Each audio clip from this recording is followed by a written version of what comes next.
It's time for Dixie State University Athletics on Radio Dixie 91.3 KXDS Santa Clara. DSU Athletics on Radio Dixie 91.3 is brought to you by Ken Garff St. George Ford Lincoln, your neighborhood Ford dealer. We hear you. And now, it's time for DSU Athletics. Welcome to the Trailblazer pregame show here on Radio Dixie 91.3 at the beautiful campus of Dixie State University in the beautiful state of St. George, Utah. I am your host, Martin Kelly. We got a lot to cover here on the pregame show. Ahead of Dixie State University, going to be taking on New Mexico Highland Cowboys. Coming up in the pregame show, we're going to be talking about some scores around the RMAC today. Some teams won, some teams lost. We'll be talking about that coming up. Also, big-time football. Some big-time teams lost, some big-time teams won. And we'll also be talking about results from last week. Did Dixie State and New Mexico Highlands win? And we'll talk about who was their top player in those games. Also, I have 3 bullet points that I think are going to help the Dixie State University win tonight. Yes, I say win. They're going to win tonight. I got 3 bullet points that will help them win tonight. We talk about that all here on the pregame show. We're going to take a quick 30-second timeout here on Radio Dixie 91.3. It's back to the action for DSU Athletics, brought to you by Ken Garff St. George Ford Lincoln.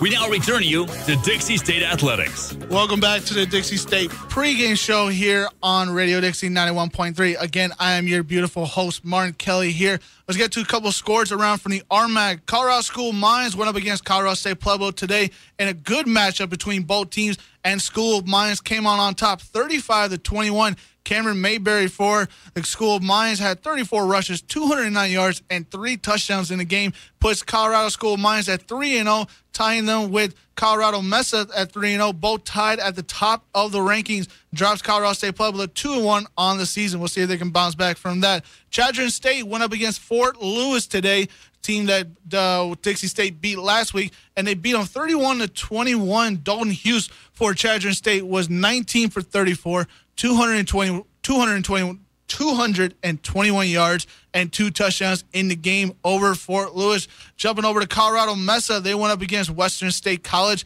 in a good matchup there. It was tied and it was close late, but Colorado Mesa came on top 24-20 and a couple of late scores for them.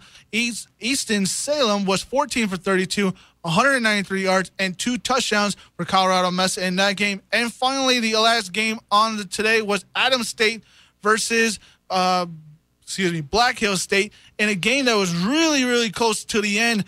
Adams State came on top 44-41. Nick Rooney for Adams State was 20 for 31, 308 yards, and 4 touchdowns. That is it from the scores from the RMAC. Scores from big-time football real quick. Number 2 Clemson went up against Georgia Southern and beat them up 38-7, taking the second-ranked Clemson Tigers to 3-0 on the record. 5th-ranked Oklahoma went up against Iowa State University, beating them 37-27 in that game, pushing them to 3-0 on the record as well. And Notre Dame Irish went up against Vanderbilt University today in a ranked game for them, and Notre Dame came on top slightly towards the end. A controversial play at the end of the game that changed the definition. Notre Dame came on top 22-17 in that close game, takes Notre Dame to 3-0 on the record. And a little upset early in college football this season. Unranked BYU went into Wisconsin today and upset 6th-ranked Wisconsin 24-21 with a late field goal with about 8 minutes left in the game, and Wisconsin just could not get anything going after that. That is all from the big-time football and the RMAC scores right now. We're going to take a quick 30-second timeout here, and we'll come back with some results from last week between Dixie State University and New Mexico Highlands. How can I help my... It's back to the action for DSU Athletics, brought to you by Ken Garff St. George Ford Lincoln. We now return you to Dixie State Athletics. Welcome back to the Trailblazer pregame show here in Radio Dixie 91.3. I am your cool host, Martin Kelly, in the beautiful studio of Radio Dixie 91.3 on the beautiful campus of Dixie State in the beautiful state of St. George, Utah. You can't get any better than that. Results from last week, Dixie State beat up Fort Lewis last week, 31-3. Easton Smith was 11 for 17, 204 yards with 1 touchdown. Xavier Smith, who leads all receivers in receptions and touchdown this season so far, had 4 receptions, 77 yards, and 1 touchdown. And Lawrence Starks, who's becoming a really good running back for this Dixie State team, had 13 rushes, 93 yards, and 1 touchdown. They look to bounce. They look to keep that winning streak going again against New Mexico Highlands, who had a huge win over Adams State University last week, 65-37. Danny Cameron, their starting quarterback, was 23 for 35, 275 yards, and 4 touchdowns. Zach Drew Tolles, their leading receiver, had 5 receptions, 88 yards, and 2 receptions. And their big-time running back, Dion Alston, had 16 rushes, 161 yards, and 1 touchdown in the game. This is going to be a good offensive matchup between both teams. We'll see if their defenses can hold up and keep it a close game. But coming up, we're going to take a final break here, and then I'm going to give you my 3 little quick tips that might help Dixie State win tonight here on Radio Dixie 91.3. It's back to the action for DSU Athletics, brought to you by Ken Garff St. George Ford Lincoln.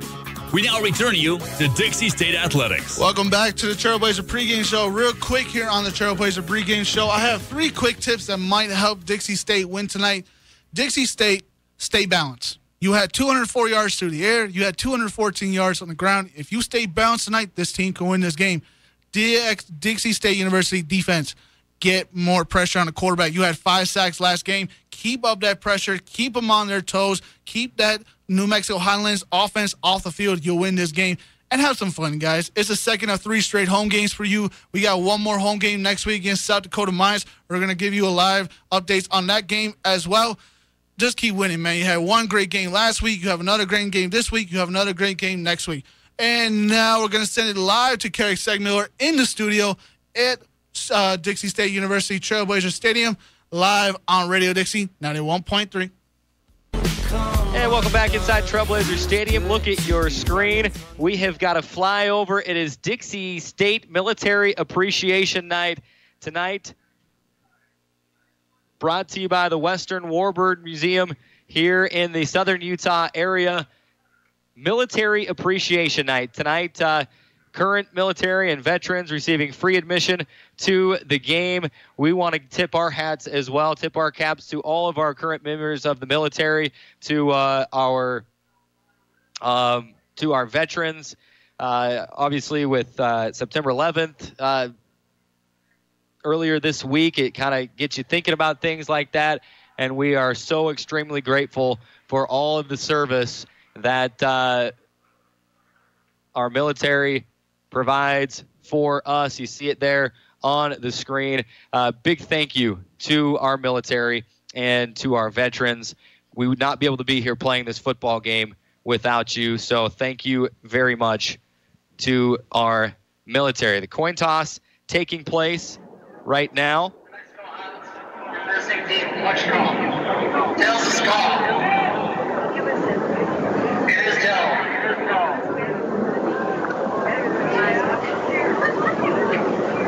As we listen in.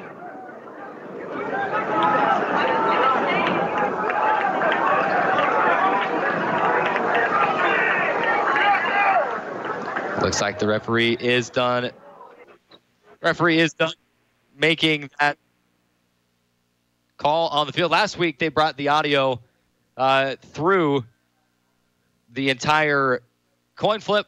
We'll let you know the result of that. Dixie State will be going north to south as we see it on your screen, as you see it as well. We are live on the radio now as well. So the triple cast underway. Let's give you some starting lineup. Sorry, we tried to go down for the sideline report on the sideline as well, but we had some technical difficulties down there with the audio. We'll try again, perhaps as things get set and as we get ready to go in this game. Dixie State will be receiving to start this game. So let's get this thing going. Dixie State, New Mexico Highlands, coming at you right here on the Trailblazer Football Network. Again, the third member of our crew, Makini Manu, is down on the field. We will bring him in throughout the night. Tonight, Dixie State, New Mexico Highlands. The Cowboys won the toss, have deferred to the second 14:55 to play, second down and 10. I think Eason kind of wanted to just get rid of that ball, a little too high for Duran. Second down, they go to Sajay, and he is swallowed up in the backfield. He'll lose 4 yards. Third down and 14 upcoming. Yeah, it looked like it was Nick Locken who made the first initial contact about 2 or 3 yards deep in the backfield and able to get some help from his teammates to wrap him up and bring him down. Clock rolling, 14:35 to go. We are underway here inside Trailblazer Stadium. Up front, starters for Mexico Highlands Trey Haynes, Nick Locken, Xavier Patterson up front. We'll give you some more here in just a minute. Crucial third down here, 3rd down and 14. 13 seconds on the play clock. They look over to the sideline. We got a few more minutes. At linebacker, Devon Muldrow, Cameron Forziati, Craig McCray, Eli Schottmer. Your corners, TJ Jackson, Willie Morris, safety, CJ Waite, and Caleb Glennon.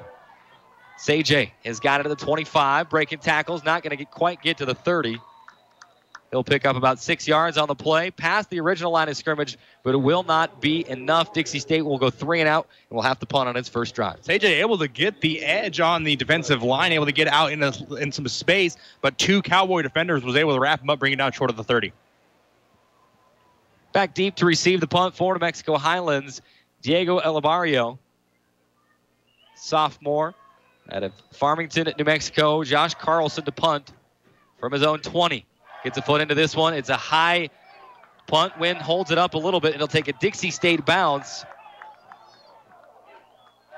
And is scooped up by Elibario at the 25-yard line. Flag on the play back in the area of Carlson. Yeah, it looked like it was Dondi Fuller, the defenseman from... Running into the kicker. 5-yard penalty. Kicking team. Correction. Defense. Penalties decline. First down. As I was saying, is Dondi Fuller who ran into the kicker there for the 5-yard running into the kicker penalty. Difference between roughing the kicker, running into the kicker, just a 5-yard penalty, which would have had to reset 4th down, kick again, which Dixie State declined to do, and they'll take over from right around the 25-yard line. Our referee today is Cecil Harrison. He makes the call there. You see it on your screen. Great look. Carlson spinning to the ground, trying to get the call. He does get the running into the kicker call. But Dixie State will decline the penalty after the great bounce and the good punt into the wind from Carlson. New Mexico Highlands offensively. Danny Cameron up under center. He'll have Deion Alston in the pistol formation. He'll hand off to Alston. A big hole across the right side. 40, 45, 50. Across the 50 into Dixie State territory on the first play of the game of their offensive stanza. And he's across the 50. New Mexico Highlands player down on the far side on the play. That is Zach Drew Tolles, senior receiver out of Las Vegas, Nevada. Never want to see anybody hurt. I don't care what jersey you're wearing. Hopefully he's okay. But wow, what a run by Deion Alston. We talked about him in the pregame, and he's making people miss already. Yeah, not wasting any time for Alston. Was able to get around the outside, get into the edge, and has a lot of room to run. Like we mentioned, very shifty offensively running that ball. Able to get over the 50-yard line and into Trailblazer territory. Still attending to Zach Drew Tolles, so let's take an injury timeout. 13-14 to play in the first half. 30-second timeout right back on the Trailblazer Football Network. It's back to the action for DSU Athletics, brought to you by Ken Garff St. George Ford Lincoln. We now return you to Dixie State Athletics. Welcome back inside Trailblazer Stadium. Drew Tolles helped off the field. Hopefully he is okay. And an I formation set under center is Danny Cameron, 1st down and 10 from the Trailblazer 47. Handoff into the backfield goes to Desmond Scott, and he's brought down for no gain. Great penetration. Dixie State brings him down. And that's Anthony Yarbrough. We talked about him in the pregame, getting some penetration off the left side of the defensive line there, able to bring down Austin for a loss of about no gain. They'll mark him right back at the line of scrimmage. He was hit for about a 2-yard loss, able to kind of fight through it and get back to the line of scrimmage. 2nd down and 10, 12:34 to go here in the first quarter. Dixie State, New Mexico Highlands locked in a scoreless battle. Each team with its first possession of the game. On 2nd down, play action for Cameron. Looking downfield, man across the middle, incomplete. Kind of a crossing route. 2 receivers in the area. You had Dylan Gassaway and DJ McFadden. He threw it right in. Looked like he might have been going to DJ McFadden there. Overthrew him just a little bit, running a cross route towards their sideline, and just overthrew him just a little bit. So 3rd down and 10, 12:17 to go in the first. The first 3rd down of the game for New Mexico Highlands. So far this season, converting on 8 of 23 3rd down conversions. That is a 35% clip. Shotgun formation. Cameron rolls out to his left, has time, fires to the sideline, overthrown, nearly intercepted by Trayvon Watson, coming over from the safety position. Couldn't get to it before it got to the sideline, and it will be 4th down for New Mexico Highlands at the 47 of Dixie State. I think you got to send in the punting unit. Danny Cameron feeling some pressure there in the backfield as a result of Shiloh Pritchard on the blitz coming through, maybe force that ball out a second or two before Cameron would have liked to. Forces a 4th down and a punt. Back deep to receive for the Trailblazers is Aaron Simpson, standing at his own 10. Here comes the punt for New Mexico Highland. Gets it away, end-over-end kick. Simpson going to let it bounce at the 10 and into the end zone for the touchback.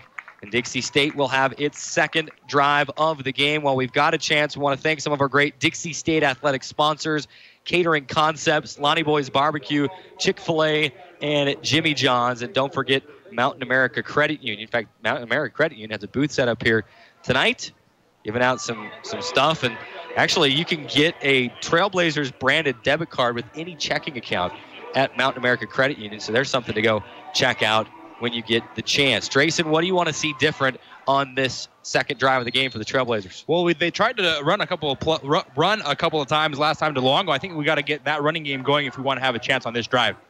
On 1st down, Say around the left end, just what the doctor ordered. 35, held up just shy of the 40. And it will be to the 38-yard line, a pickup of 18 yards for C.J. Luongo on 1st down. Yeah, all the action was going to the right side here, but they give it to Luongo. He goes back to the left, able to get on the outside, and is tackled by a gang tackle. 4 Cowboys there, bringing him down short of the 40, but a pickup of 18 yards to get this drive going. Should note that last week Dixie State had to punt on its first drive, scored on its second drive. What do they do here today? They go to C.J. again, hole up the middle, 40, 45, and is brought down across the 45, tripped up at the 47-yard line, a pickup of 9 yards on 1st down and 10 for C.J. Great run for Luongo here, going up the middle on in the B gap, able to get a couple of yards. Up tempo for Dixie State. Back to C.J. Sheds a tackler, and he's stopped. And it looks like the marker is right at the 48. That is the line to gain. They'll give him the 1st down. Yeah, good play here. Just an ISO dive up the middle. Luongo able to get just enough for the 1st down. It looks like now. It looks like they might measure. They are going to bring in the sticks and measure this, but he looks like he may be right on that line. Yard to gain is the 48. The ball is right near that hash mark. But your white hat today, your referee Cecil Harrison, he was in the backfield, and when they originally spotted the ball, he said 1st down from way back, and now I think they are going to call for a measurement. And just from we got a good angle, Carrick. We're right here, right above the 50-yard line. We got a great angle on it. Yeah, from where it's spotted now is where's the 6-yard. Yeah, you're about half a yard shy. About a half a yard shy, yep. as far as we can tell. Again, big shout out to our CEC TV crew. Man, what a great shot. That's a tremendous shot. Oh, one of the back judges in the way there. It's going to be short. They'll stretch it out. It'll be about a half yard shy from where they initially put it down. They did move that back.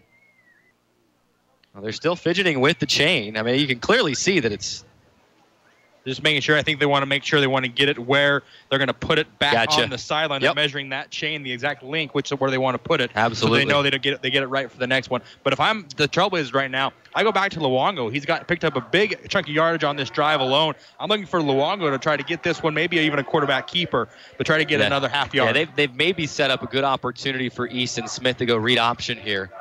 Put the ball into the gut of Luongo and then pull it right back out. You just need the one. It'll be shotgun formation. CJ at the right hip of Smith. Now he goes under center. He's just going to go QB keeper right up the middle. He'll get the 1st down. Yeah, good play there. Just a no-brainer. Easton Smith kind of just calls an audible there at the last second. Goes quarterback keeper. Easy yardage for the 1st down. Pick up about 1.5 yards. And I said that was CJ Luongo. I did this a bunch of times last week too. That's Lawrence Starks. So after CJ does a little bit of work, Lawrence Starks is going to get his first action of the game. Trailblazers 1st and 10. At its own 49. Smith, 2-step drop, looking, has time, goes for it all. Home run ball. Durant is there, and he can't make the catch, but a flag flies, and it's absolutely the right call. Brad had a beat on the ball. The defender hit him before the ball got there. It'll be pass interference, 15-yard penalty. Trailblazers running a trips formation. 3 receivers to the right side of the ball as we get the penalty here. Pass interference. Defense, number 13. 15-yard 1st down. And that's Malik Brown. As you see here, the trips formation. Easton Smith got plenty of time in the pocket there, steps up and throws it. Duran comes back towards the ball, but the defender unable to get his head turned around quickly enough, and as Duran's coming back, the defender bumps into him. Yeah, that's that play. If you can get your head turned and show that you're making a play on the ball, they don't throw that flag. But he runs right into Brad Duran before the ball flies in. First down, they go to Lawrence Starks. Starks heading for the sideline, cuts it back up about the numbers across the 35 down to the 30, we'll call it the 34-yard line. And it'll be a pickup of 2 yards, second down and 8 for the Trailblazers. Seen this play called a couple times in this drive. Carrick trying to just get outside on that left edge. Lawrence Starks able to get a few yards on that pickup. Clock rolling, 10:20 to go here in the first. They send Starks in motion. Hand off to Sajay. Sajay moving off the right end. So you're seeing a set with both Luongo and Starks in at the same time. You try to go a little misdirection out to the right side. It works for about 3 yards. Second down, call it another 2 yards. Third down and 6 coming. Yeah, the draw play able to get a couple of yards here as they send Starks out in motion to the right side and into the flat, and then give it to Luongo for the 2-yard pickup. They'll pull Starks out of the game and leave Luongo here for the third down play. Brad Duran jogs in to have an extra receivers. And they're going to go trips to the far side. They'll load that far side up with DeJuan Dantzler, Giovanni Sanders, and Brad Duran. Empty on the near sideline. Shotgun formation. Luongo at the right hip of Smith. Takes the snap. Fires, and it is incomplete. Pass was intended on that far side for Giovanni Sanders. It was there, but the pass was broken up. It'll be fourth down. Yeah, C.J. Wade on the breakup here. A good route ran. Just kind of a little 5-yard curl route. Come back a little bit. C.J. Wade able to get his hand in there and break it up for fourth down. Of course, with this wind you've got and some of the miscues you've had on special teams, this is an opportunity to Dixie State. They're in that no man's land. They're going to go for it on fourth down. 2 for 4 so far on the season. Needs 6 yards. Line to gain will be the 26. They'll lob to Duran. He makes the catch inside the 10, down to the 7-yard line. What a catch by Brad Duran. Mr. Reliable. Tremendous catch and a tremendous throw by Easton Smith, getting some time in the pocket. Throws one up to the outside shoulder of Brad Duran. He's able to turn over his left shoulder and make the catch as he's falling to the ground. Sets up Dixie State with first and goal inside the 10. One-on-one coverage on the sideline.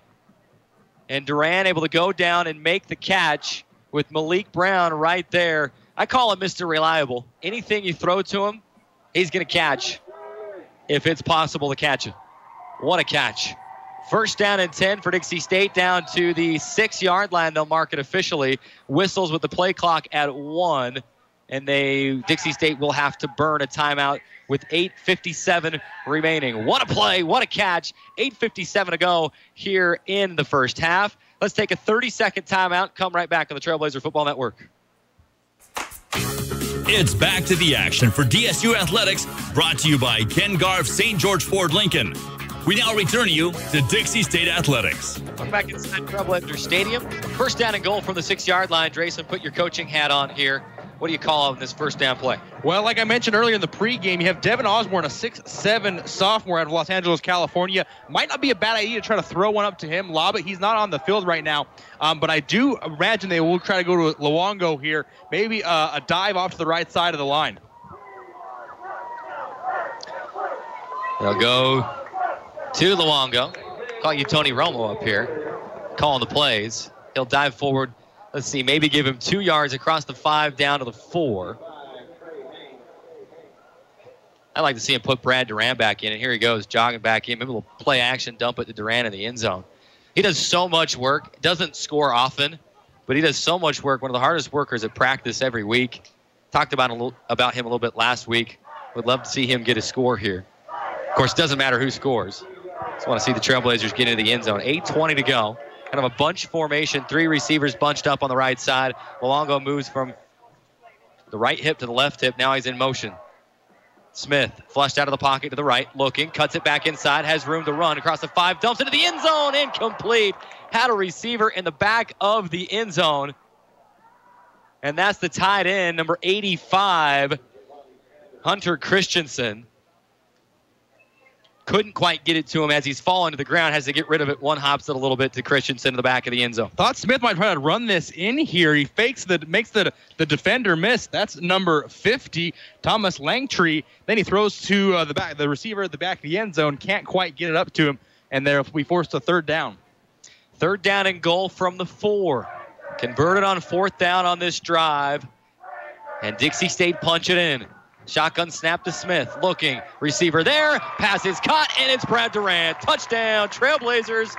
Mr. Reliable makes the catch on fourth down. He's rewarded with his first touchdown catch of the season. Dixie State leading 6-0, 8:02 to go. Just what we talked about, 2 receivers to the left side of the line here. They run a kind of a clear out route with the wide out.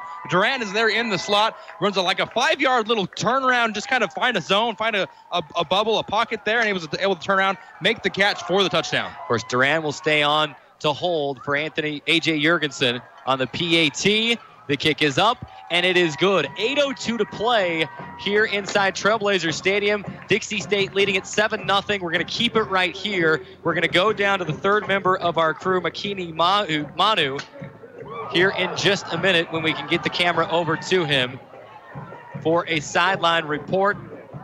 So here we go. Toss it down to Makini Manu. Touchdown. The offensive line was doing a great job by giving a lot of protection for the quarterback to have enough time to see that wide open pass. Great job by Dixie State. Thanks, Bikini. Appreciate it. Dixie State, 7-0 lead. 8:02 to go in the first. Excited to have that third member of our crew with us. And excited the sideline wireless mic worked. You've got to worry about all the technical things. Drayson, dissect that drive for me. What'd you like out of that drive? Well, it was a little bit of both, Carrick. A little bit of running, a little bit of passing. They got the drive started early on the ground with A.J. Luongo. Lawrence Starks in there as well, picking up some big chunks of yards on the ground. Then, obviously, the fourth down conversion was the key play of the drive to Brad Durant down inside the Cowboys' 10-yard line. Then, of course, the Brad Durant touchdown to seal the drive, a 75-yard drive, both on the air and on the ground. Good drive for Dixie State. This win will be a factor on kickoffs today. Ball fielded across the 10 and the 20. And this one could go stiff arm the kicker. 40, 30, and trip from behind across the 20 down to the 15, near the 15-yard line. And New Mexico Highlands flipping the script quickly. It was Elijah Isaiah tracking him down from behind. Able to bring him down just short, or just like right at the 15-yard line to prevent the return touchdown. And just like that, after an 11-play, 80-yard drive for Dixie State, momentum swings quickly. I meant the kickoffs going from north to south are going to be a little bit sketchy tonight because of that tough wind out of the south. It held the ball up. Everybody was overloaded on the one side, and the returner was able to get it up that left side. Handoff on first down to Alston. He's swallowed up immediately. And that's Alex Lilliard coming up from his spot at linebacker. He'll lose a yard. Second down and 11. Yeah, Alex Lilliard comes off the left side unblocked, is able to wrap up Alston in the backfield, force a loss of 1 yard. Loss of 2 yards. They're going to say loss of 2 officially. They'll spot it back at the 17. 7:25 to play here in the first. This Dixie State defense, if you can try to force a field goal attempt, you've done your job on this drive after the electric return. Under center is Cameron. Takes the snap, rolls out to his right, looking. Man is there. Pass is batted away in the end zone. There was some kind of pushy-shovey on both sides there. No flags. Pass incomplete, third down and 11. And Darren Jones comes up big with the defensive stop right here. Gets into the end zone. Look, he gets his eyes turned right around, gets his head turned back around. Does have that left arm there, but does get the right arm out there to block the pass. Pass intended for DJ McFadden in that right side of the end zone. I saw the jersey get tugged a little bit. That white jersey came out just a little. I was worried that might induce the referee to throwing the flag. He kept it in his pocket. Here we go. Crucial third down play. Third down and 12. From the Trailblazers 17, I formation. Cameron under center. Will hand off up the middle. And he's brought down shy of the marker. Needed to get down to the 6-yard line. Only got to the 11. Field goal situation. for New Mexico Highlands. Give it to the fullback. Elijah Boyd is able to run off to the right side, gets about to the 12-yard line before being brought down by the Dixie State secondary, forcing a 4th down. The Dixie State defense doing its job, although this short of a field goal. Ball will be kicked from the 18-yard line, 28-yard field goal right hash for Israel Farfan, the reigning RMAC Special Teams Player of the Week. Has not missed a field goal this season. Snap, hold, kick, good. Money. He could make that kick in his sleep. One of the best kickers in the country. But the big thing here, after the big return, the Dixie State defense stiffens and holds New Mexico Highlands to just a field goal. 7-3 on your scoreboard, 6:18 to play, 60-second timeout, and back on the Trailblazer Football Network. It's back to the action for DSU Athletics, brought to you by Ken Garff St. George Ford Lincoln. We now return you to Dixie State Athletics. Mexico Highlands kickoff through and into the end zone, touchback. Coming out of the timeout, Dixie State will start at its own 25-yard line. Carrick Segmiller, Drayson Ball with you in the Trailblazer broadcast booth. Want to thank some more of our great Dixie State athletic sponsors: Camping World, Dad's Trucking, Intermountain Healthcare, Campus Dining, and InfoWest. Our top dog sponsors here at Dixie State Athletics. Appreciate all they do for the Trailblazers, making it possible for these student athletes to do what they do. 6:18 to go here in the first quarter. 7-3 your score. Sajay on first down. Spun around and he loses 2 yards. Second down and 12 for the Trailblazers. Yeah, that's Craig McCray getting some penetration from the linebacking position, able to get through the line and bring down Luongo for a 2-yard loss. Second down and 12, 5:55 to go here in the first quarter. Dixie State holding on to a 7-3 lead.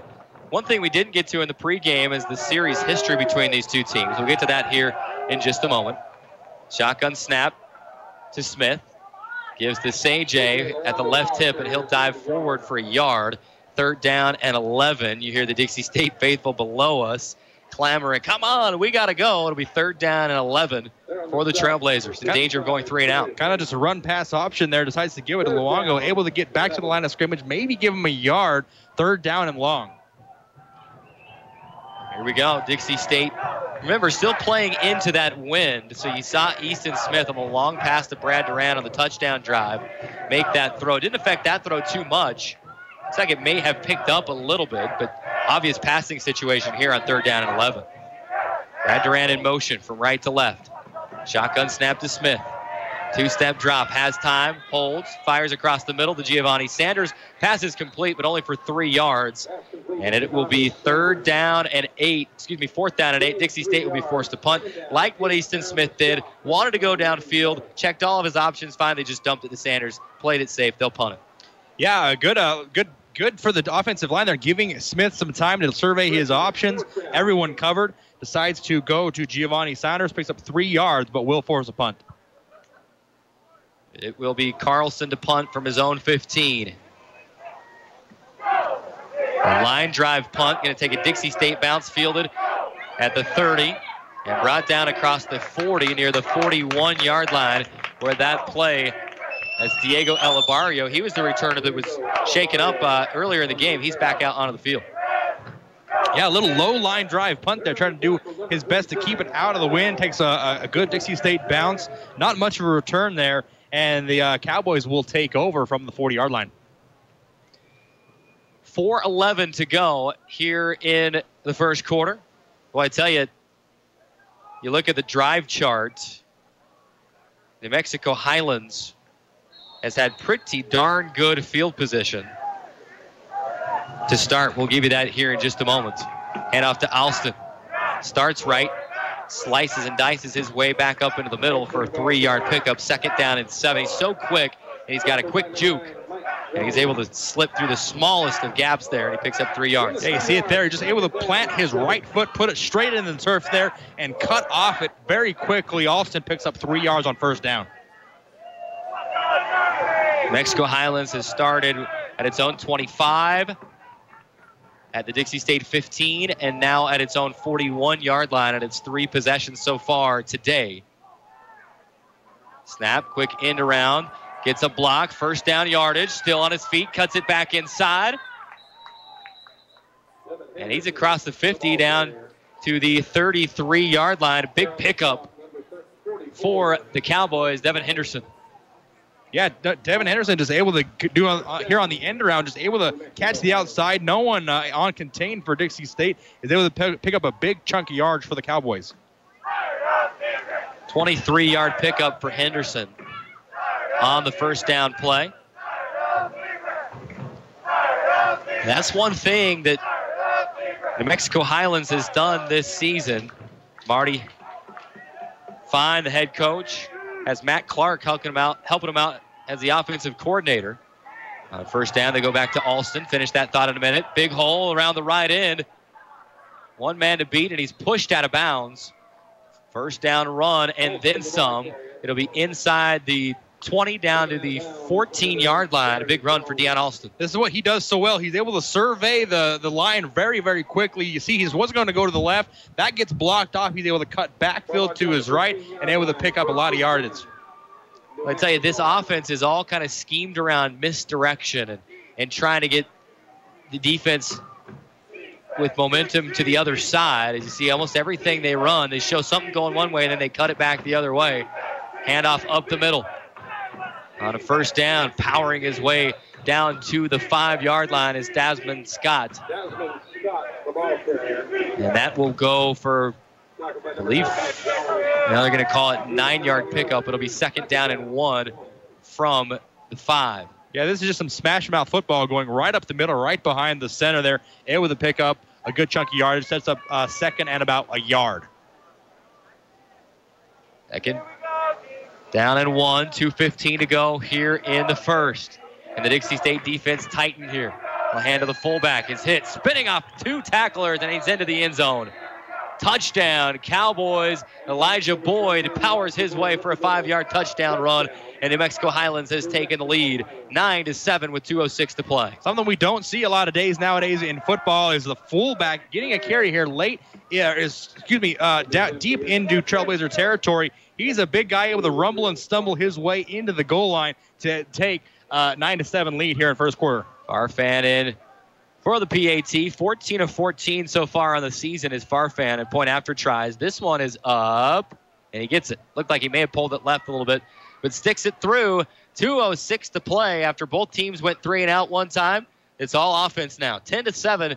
Highlands with the lead. 60-second timeout. Back. Trailblazer Football Network. It's back to the action for DSU Athletics, brought to you by Ken Garff, St. George Ford Lincoln. We now return you to Dixie State Athletics. Trailblazer Stadium, 2:06 to play here in the first quarter for New Mexico Highlands. They go 5 plays, 59 yards, 2:05 off the clock, and take a 10-7 lead. Farfan, end-over-end kick is taken by Xavier Smith, 5 yards deep. He's going to bring it out, 15, 20, and tackled shy of the 25 of the 24-yard line, so just a 1-yard difference, but 5 yards deep. I thought for sure he'd kneel on it. Yeah, he looked like he wanted to initially. Kind of hesitated coming out of the end zone, able to bring it to the 24, just a little short of where he would have been had he just taken the knee. But a good thing to just get back to the 24 after kind of hesitating out of the goal line. I want to give a shout out to the Dixie State volleyball team, and we'll cover this a little bit more in depth maybe during the halftime report. Dixie State volleyball, 3-1 victory over Colorado Mesa in what is going to be an extraordinary rivalry between the Trailblazers and the Mavericks across all sports. Lost the first set, then won 3 straight to win it. Trailblazers now 9-2 overall, 4-0 in RMAC play, with a couple of other teams atop the RMAC standings. Here we go, back to football, 2 minutes to go in the first quarter. Shotgun snap to Smith on first down. Pressure comes, steps out, completes a pass to DeJuan Dantzler. Sideline left side, and he gets across the 40 to the 41-yard line. We'll call that a pickup of 17 yards on the pitch and catch from Easton Smith to DeJuan Dantzler. Great play here on both ends. Easton Smith able to dance around in the pocket, avoids some pressure, steps up, finds Dantzler running a 10-yard out. He's able to use some fancy footwork to gain a couple more yards. Trailblazers go hurry up. Throw to Xavier Smith on the far sideline. He makes the catch. A flag thrown at the end of that, and he goes for near a first down. Xavier Smith banged into a defender on the sideline out of bounds after the play. I wonder if this could possibly go against Dixie State. Personal foul. Late hit out of bounds. No. Number 22, defense. 15-yard penalty. First down. That'll go against C.J. Waite, the corner. We'll take a look at it at the end of the play here. Smith makes the catch. He gets near the first down. No, that's all defense. Smith felt the pressure coming, lowered the shoulder, and absorbed the hit out of bounds. That's two Smiths on the field right now. A pass completion from Easton Smith to Xavier Smith. 135 and rolling. Dixie State kind of that bunched up formation. Smith under center, end around, handoff to Xavier Smith from left to right, cutting it across the 35, diving near the 30. And he'll be stopped at the 31-yard line, a pickup of 6 yards for Xavier Smith. He's got breakaway speed, and that's what you're trying to see them get on display here. And this one looked like it might have been disastrous from the get-go. Penetration from number 90, that is Xavion Patterson, but Smith able to get around him and able to pick up a chunk of yards. Here we go. 2nd down and 4, under a minute to go in the first. Hand off to Sajay, dancing his way across the 30 down to the 26-yard line. 51.2 seconds remaining. It'll be a first down pickup for the Trailblazers. A lot of things going on in that play before the handoff. Sajay is able to get it done. Yeah, this is kind of what we expected coming into the game. A lot of gifts to Sajay. He's able to run it right up the middle enough to pick up the first down.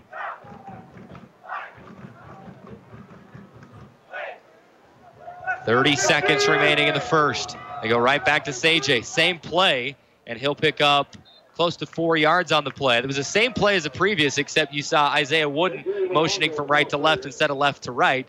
It goes for another 4 yards. They'll call it 3 officially, 2nd down and 7. Hey, if it ain't broke, don't fix it. Anytime you can pick up 3 or 4 yards on a first down run, I think you'll take that every time. Clock under 10 seconds to play. I think you're going to see Dixie State just jog to the sideline, and they will.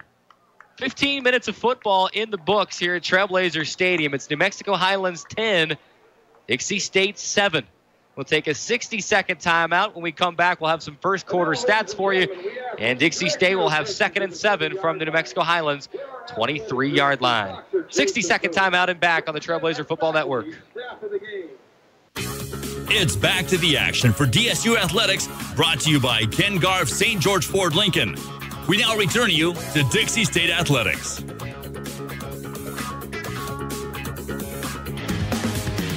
Welcome back inside Trailblazer Stadium. 15 minutes up on the second quarter clock. We'll give you the first half stats in just a moment. Derek Segman, the Drayson ball with you. 2nd down and 7. St. J across the 20, diving for the 15, across the 15, down to the 14-yard line. Needed 6, got 7. And Dixie State moves the chains inside the red zone. A Fabulous Freddy's first down. Seems like Coach McClure and offensive coordinator Blake Rowland have found a play they like. They've seen something in the Cowboys defense running this play on back-to-back occasions, able to pick up about 10 yards, 11 yards on this one for the first down at the 15. First quarter stats, of course, we've had a play now, so they've changed a little bit. First quarter stats, Dixie State 110 yards, 90 yards for New Mexico Highlands, 7 first downs for the Trailblazers, 4 for the Cowboys. First down and 10 at the New Mexico Highlands 14-yard line. Snap to Sajay. End around run to the right side, cutting it back inside, still on his feet. 3 white jerseys tearing at his arms, trying to strip the ball loose, can't get him. He'll pick up 3 yards on the play. It'll be 2nd down and 7 at the 11. Good play from Luongo here. He's following his blockers. You'll see he's got 2 or 3 blockers out in front, just being patient behind your blockers. A lot of times you'll see running backs get impatient and try to cut it up the field or go onto the outside. Luongo doing a good job here, waiting for his blockers to get out in front, able to pick up 3 yards on the carry. Had Tevia Toluta'u and Nathan Aceves leading the way out there. 2nd down and 11. 2nd down at 7, from the 11. Can't get my numbers straight tonight. They'll hand off to Sajay. No, play action, and it'll be pass interference. That play would have worked beautifully. DeJuan Dancer would have been wide open, but he was grabbed at the goal line, and it will be probably defensive holding against New Mexico Highlands. Play action worked. DeJuan Dancer was just held and spun around. Yeah, you see the play call come in immediately. We'll see what it'll be from the referee, whether it'll be a holding or a pass interference. The difference between holding and pass interference, holding can only be called before the quarterback lets go. True. Versus pass interference is after the ball has been thrown. Absolutely. We'll see what he calls. Yep. Pass interference. Number 13, defense. Ball be placed at the spot of the foul. First down. Good call by you, Drayson, on that one. Pass interference is the call. Of course, Malik Brown had no option, unless he wants to let the touchdown be scored, but to grab on to DeJuan Dancer. First down and goal from the 2 for Dixie State. Easton in the shotgun. We'll give to Sajay. Sajay, no, it's read option. And Smith is in for a 2-yard run. Just gets inside the pylon. Dixie State back up on top.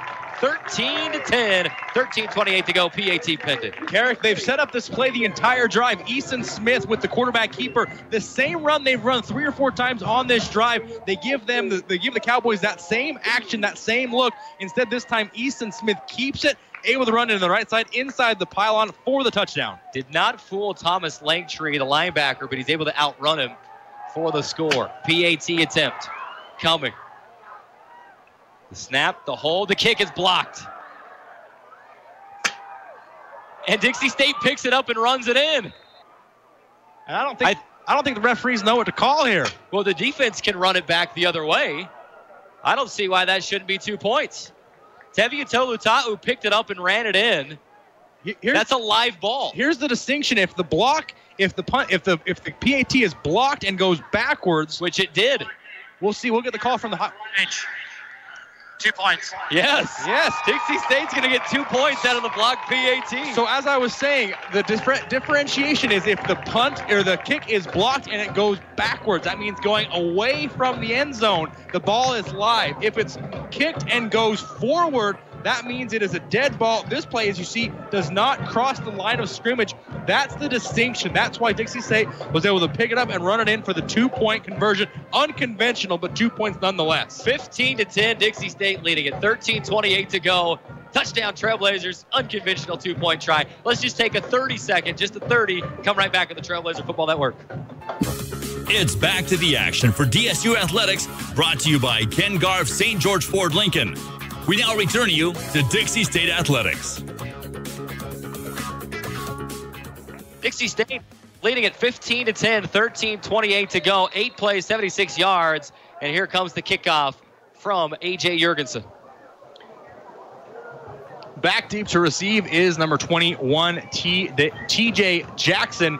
It goes to him. He'll receive it right around the goal line. Comes back inside the goal line, is able to come off to the right side, gets it upside into the middle, and is brought down just short of the 30. Was able to get a few extra yards there, almost broke it off, but is able to be brought down at the 30-yard line. Just able to cut it back upside. Looked like he was going to start on the outside, coming towards the near side of the field. Cuts it back up the middle, but does run into trouble there and brought down at the 28-yard line. That's where the Cowboys will take over, trailing 15-10 after Dixie State goes 75 yards and scores a touchdown and an unconventional 2-point conversion. Thank you, Drayson, for covering for me. Trying to take care of a couple of other things on that play. 13:21 to go in the first half. Dixie State a 15-10 lead. Cameron read option. He'll take it off the right side. Quarterback keeps it for the first time. They'll get a couple of yards. 2nd down and 8, and a flag flies late. We've seen flags fly late against this Dixie State defense in the past, and it looked like it may be coming back to bite them again. Sent DJ Elabario in motion, faked the end around to him. Danny Cameron keeps it, brings it out for the right side. After the play, personal foul. Number 13, defense, 15-yard penalty, first down. And that's a killer right there. I talked about it last week, and I'll just mention this, and then maybe won't bring it up again the rest of the game. But this Dixie State defense has got to be more disciplined. Last week had 12 penalties for 200 yards and a bunch of personal fouls. They've got to figure something out on that side of the ball. No more personal fouls after the play, please. I'm off my soapbox. Yeah, I mean, that's a killer penalty, 15 yards and near midfield. And you're going to get a false start against Zach Drew Tolles. Good to see him back into the game, though, for Highlands, as he was shaken up early. But he moved before that play started. Some false start, number 7, offense, 5-yard penalty, first down. So they give up 5 yards of the 15, right back to Dixie State. Trailblazers would like to have 2 more of those false start penalties to get right back where they were. But first down and 15, ball at the New Mexico Highlands 40-yard line. 12:43 to go. Just some words exchanged, I think, between Trayvon Watson and offensive lineman Tarini Tosi for New Mexico Highlands, and probably said one of those magic words that get you flagged. Under center is Danny Cameron. 12:25 to go until halftime. Play action. Cameron looking, loads up, fires deep downfield. Receiver there, overthrows him. Incomplete. Boy, wide open was Zach Drew Tolles, but Danny Cameron could not get it to him, and Drew Tolles comes up limping once again. Yeah, you see just a simple crossing route. Drew Tolles comes underneath 2 wide receivers down the field, just overthrows him a little bit, can't quite get to him, and Drew Tolles comes back limping a little bit to the huddle. Still looks like he might be suffering a little bit from that opening play where he suffered an injury. We'll have to see how that plays out the rest of the game. 12:19 to go. Dixie State leading it 15-10. Cameron, delayed handoff, Alston, room to run, 45-50, breakaway speed, sheds a tackler, still on his feet, down to the 20-yard line. We've talked about his explosiveness, a great delayed handoff, and he goes down to the Dixie State 20. And a great play design here. You'll see it looks like Cameron's going to start rolling out to his left, then gives to Alston at the last second. He gets a lot of green grass in front of him, able to shake one tackler there. That's Mike Jones, the safety, and able to get inside the Dixie State 20-yard line. 40-yard run for Dion Alston. This may just turn into a shootout. Neither defense able to really get any stops right now. And it's 11:50 to go here in the second.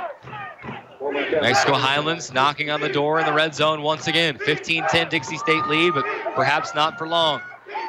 They toss it outside to Desmond Scott, and he has nowhere to go. He'll lose 5 yards back to the 25-yard line. Yeah, great play here by the Dixie State defensive line. That's Leseni Sewell. He gets in there first. Looks like they might have ran a little bit of a reverse play, but able to bring him down behind the line, also with Alex Lilliard there as well for the tackle for a loss, about 5 yards. Second down and 15. Started to mention this earlier and didn't have time to finish my thought. Marty Fine and offensive coordinator Matt Clark have got some interesting things going on. A lot of misdirection, a lot of movement. That one didn't fool anybody. Cameron, pressure comes. He's able to pass out of it. Pass complete to Drew Tolles. No, he dropped it. Incomplete. Danny Cameron had to get rid of it as the pressure came quickly from the left end. And the pass falls incomplete, third down and 15. Pressure came from Anthony Yarbrough, able to get a hand on Danny Cameron, maybe forcing just a little bit of a high throw. Drew Tolles not able to bring it in, forces third down and 15. Big time third down. We'll call this perhaps the play of the first half. You hear the Dixie State faithful getting loud below us. 10:55 to go. Good shot of the Dixie State band for UTV viewers. Alston is back in for this third down play. Delayed handoff again. His stiff arm. And he's got... Where did he step out of bounds? Short of the first down by 3 yards. Needed 15, got 12. Could not tiptoe the sideline. In fact, they might give him 13 on this play. Here comes the field goal unit. Dixie State defense gets a little bit lucky. Yeah, same play that's ran before, but Dixie State covers it a little bit better this time, forces him to the outside, uses that sideline as an extra defender, pushes him out 3 yards short, will force a field goal attempt. Israel Farfan. The wind has died down considerably from where it was. Still a little bit of a breeze. This one from 30 yards, left hash. The snap. The kick is up, and it hits the post. Hits the left goal post. No good from 30 yards. The Dixie State defense holds, and that is the first miss of the season for Israel Farfan. You mentioned Israel Farfan, just about as good as they come. One of the best kickers in the nation. Pulls this one a little bit to the left side. Can't keep it inside the left upright. bangs it off the post, and Dixie State will take over at the 20-yard line. I feel like maybe Dixie State dodging some bullets here. You had the PAT block that was then scooped up and run into the end zone by Teviotolu Ta'u. And that was just a senior move. That was a senior offensive lineman that's been around, has played. He played at Weber State. He's played at Division I level. He knew that play was not dead. Heads-up play for him. He runs it in there. Dixie State defense able to hold on this end, and then they get some luck. The field goal try bangs off the left upright, and Dixie State will get it back with 10:26 to go until halftime. Maybe some time to take some time off the clock. If you punch in another score, you'll be in a good spot before the break. Easton Smith fakes the handoff, rolls out to his right, passes at the tight end, and he dropped it. Hunter Christensen couldn't bring it in. Yeah, this is just a drop here, Carrick. Play action off to the left side. Easton rolling back now to his right. A little bit of a low throw, but certainly one you think the receiver could bring in there. Unfortunate drop there for the tight end, Hunter Christensen. I mean, it only would have been about a 1 or 2 yard gain. So as far as that goes, not the end of the world, but you just don't want to see your receivers out there dropping passes. Smith will give to Seijay Luongo right up the middle. He'll go for, call it 5 yards. It'll be 3rd down and 5 from the Dixie State 25-yard line. One thing you don't want to do here is go 3 and out. You'd love to move the chains, keep that clock rolling toward halftime. Yeah, Luongo, you see here just going right up the middle. A good mark of a good running back is if you can fall forward, pick up that extra yard or two, especially getting extra yards after initial contact. We saw Luongo getting an extra yard or two after initial contact. 9:50 to go here in the second. 2 receivers to the far side. Smith rolls out to his right, steps up, makes a throw to the sideline, incomplete.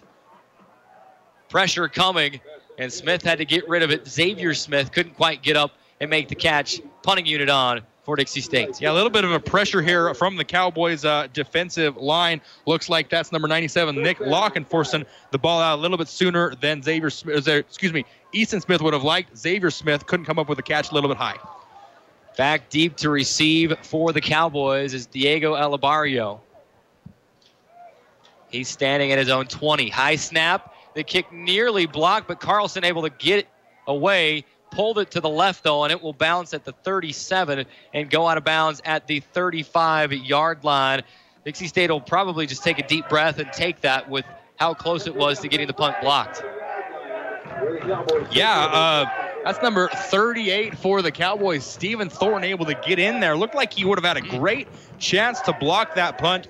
Can't get a hand on it. Fortunately for Dixie State, ends up going out of bounds right around the 40-yard line. Thought it might have been a generous spot. We saw that it bounced at the 37 and bounced forward as if you're, bounced north towards the end zone. Got a generous spot there at the 40. 9:33 to go until the break. Another good drive with good field position for the Cowboys. Cameron on first down will give to the big fullback, and he powers through one tackler, can't get through the second. And it will be Kyle Murray making the tackle. But the fullback, Elijah Boyd, able to bang forward for a couple of yards. Yeah, you see the power in those legs. Elijah Boyd able to just power through, forcing a few extra yards after contact. Clock continuing to tick. 9:05 to go. Dixie State a 15-10 lead. High formation. Danny Cameron under center. Fakes the handoff to the fullback. Dumps it in the middle of the field. Receiver makes the catch and is brought down across the 50, down to the Dixie State 46-yard line. Pickup of 10. First down and 10 for the Cowboys in Dixie State territory. That's DJ McFadden. You see the Dixie State defense playing a little bit of a zone there. McFadden able to just find one of those bubbles right there on the Dixie State logo. Get some space, bring it in for the first down. One thing we have not seen yet, there have been no turnovers in this ball game. Who commits the first one? Which defense can force one here? Cameron up under center. 2 backs in the backfield with him. Cameron fires, has a man. Zach Trutols makes the catch and is knocked out of bounds. Inside the 25 down to the 20-yard line. New Mexico Highlands in business once again in the red zone. It's just a blown coverage for Dixie State. JT Anderson there on the left cornerback. Gives kind of a double move from Drew Tolles there. Breaks inside, Tolles breaks outside, and a big pickup for the Cowboys. Clock rolling, 8:03 to go until halftime, 15-10. The offense hasn't been quite as explosive once that field gets a little bit shorter. We'll see if Dixie State can again rise to the occasion and try to force a field goal attempt. Cameron will hand off to Alston, cuts it up. Room to run, 10-5, diving for the pylon, touch, no. They'll mark him out of bounds. They say stepped out of bounds on his way inside. They'll mark him out at the 1-yard line. Looked like he stretched that ball out and got the pylon, but they say he's out of bounds. First and goal at the 1. Yeah, good move here from Alston, able to make the first man miss, get to the outside. He did step out. Could have been a horse collar tackle almost there, able to get the hand inside the pads there, but able to bring him down just short of the goal line. Dixie State leading 15-10. You wonder, New Mexico Highlands scores here. Is it too early to chase for points? Hand off. Up the middle, and he stopped short of the goal line. That's Desmond Scott. Clock rolling, 7:10 to go. Second down and goal from the half-yard line. Good play here. You see a good push from the Dixie State line to basically no gain for Desmond Scott. Second goal, from the 1.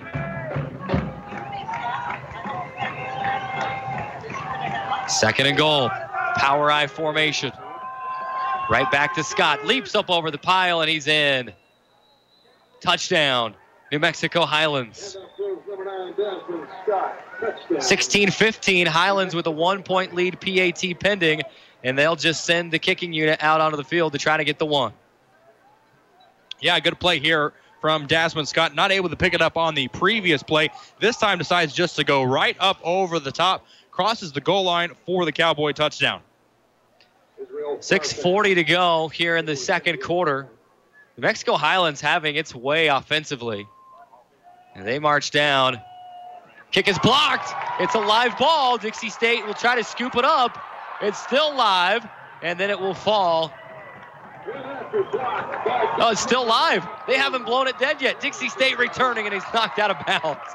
We've seen some wacky things in this game so far. Dixie State trailing by 1, 16-15, 6:40 to go here in the second. I think these officials are kind of looking at themselves going, goodness gracious, can this game get any more wacky? Hey, that was Darren Jones on the recovery, taking it down. Not able to see who got the block there. We'll have to see on replay who got the hand in.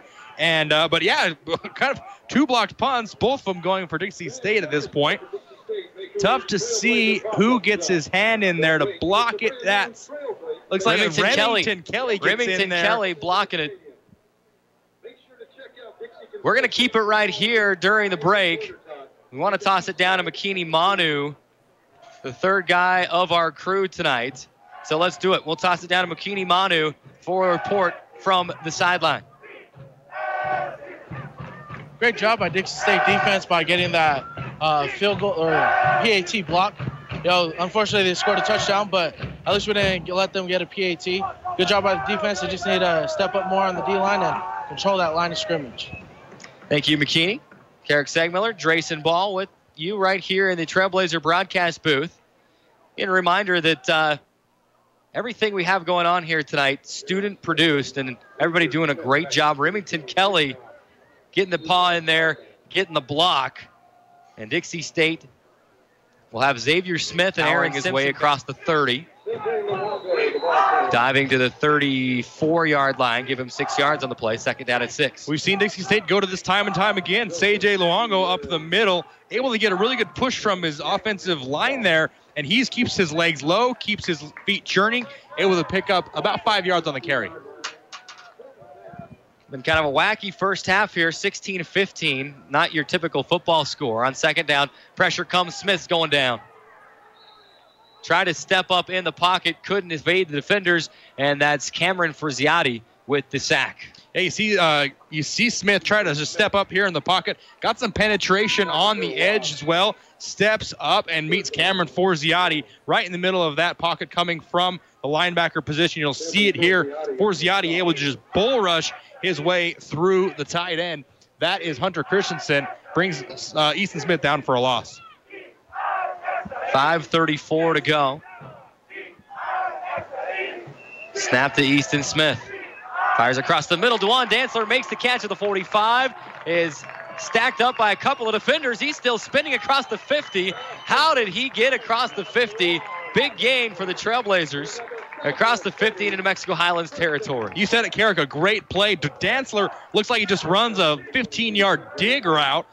Going into the sidelines, cuts into the middle, and Smith's able to find him. Dantzler pushing for extra yardage, gets across the 50-yard line into Cowboy territory.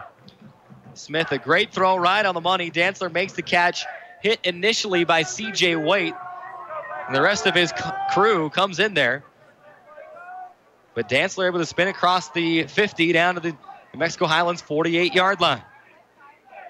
Trailblazers in the shotgun.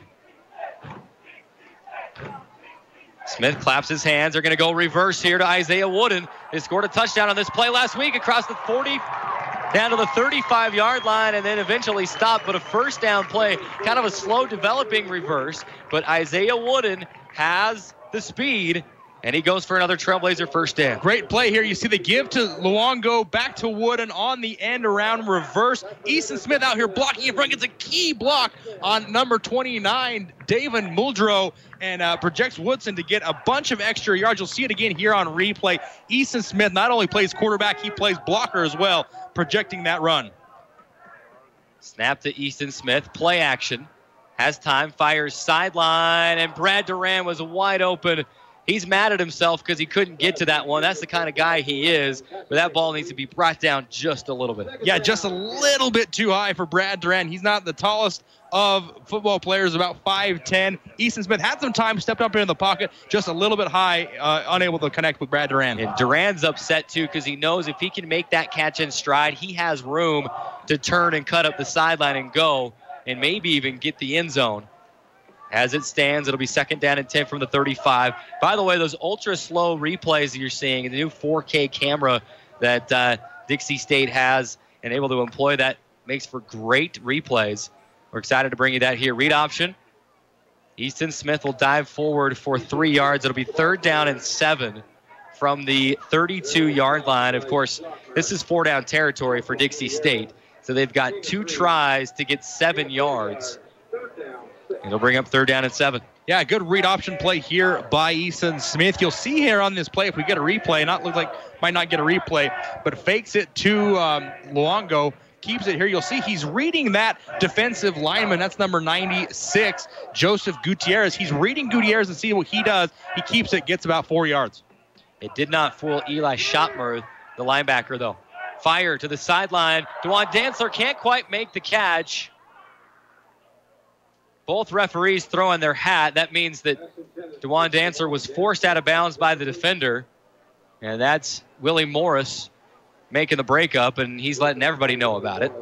And he's still celebrating it. 30 seconds after the play, it'll be fourth down and 7. But like I said, 4 down in territory for the Trailblazers. Looked like there might have been a little contact from Morris on that left side before the ball got in there. Flags stay in the pockets. And like I said, no man's land for Dixie State, so they go for it on 4th and 7. They converted on a long 4th down early in the game. What do they do here? 3:28 to go until halftime. Empty backfield for Smith. Pressure comes. They'll lob it up. Dantzler doesn't even know the ball's in the air. Smith had to get rid of it because the blitz came, and DeJuan Dantzler was running a longer route. Didn't even know the ball was coming. If he did, he could have circled back and made that catch. The defender didn't really know it was coming either. But credit New Mexico Highlands for the blitz on that one. Turnover on downs. Yeah, the Cowboys brought the house here. Just kind of a throw them up. Hopefully the receiver can go get it. No such luck for the Trailblazers, and they turn it over on downs. Now a critical defensive drive for Dixie State. 3:24 to go until the break. One thing you do not want to do, Dixie State will get the ball. They'll be kicking off. The Trailblazers will in the second half. So you do not want to allow points and then let New Mexico Highlands get the second half kickoff as well.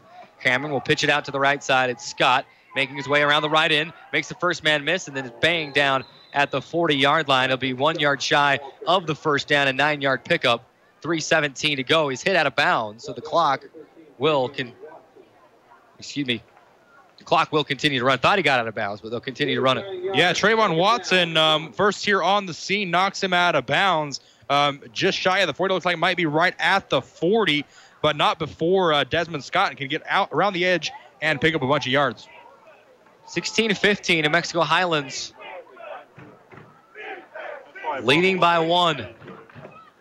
Cameron, delayed handoff. Defense is there, and they wrap him up this time. What a hit by Anthony Yarbrough. He was the second one to get to him.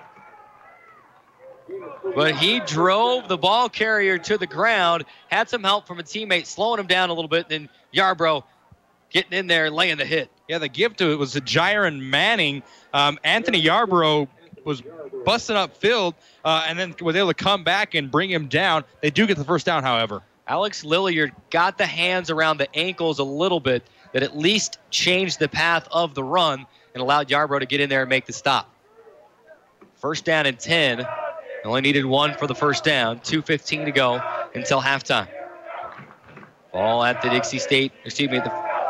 Mexico Highlands 41. Handoff, and Dixie State will wrap up the ball carrier. And he's brought down for a loss of 1. Yeah, I think that was 44. Jordan Nichols was first there on the scene. Got a hand on the running back. He's able to slow him up a little bit, wait for the horses to pick him up. No, that was number 99, Sebastian DiMartini, first there. Slow him up for the Dixie State defense to collapse on him. 1:44 and ticking to go here in the second quarter. Mentioned it earlier. We'll say it again. Still no turnovers in this ball game. Cameron under center. Delayed handoff to Alston. This play has been money for them, but not this time. He'll lose 2 yards. Third down and 12 upcoming from the 38-yard line. Yeah, Charlie Coca gets unblocked, gets right through the line, is able to just alter the path of Alston before Watson can get there and brings him down right behind the line, about a 2-yard loss.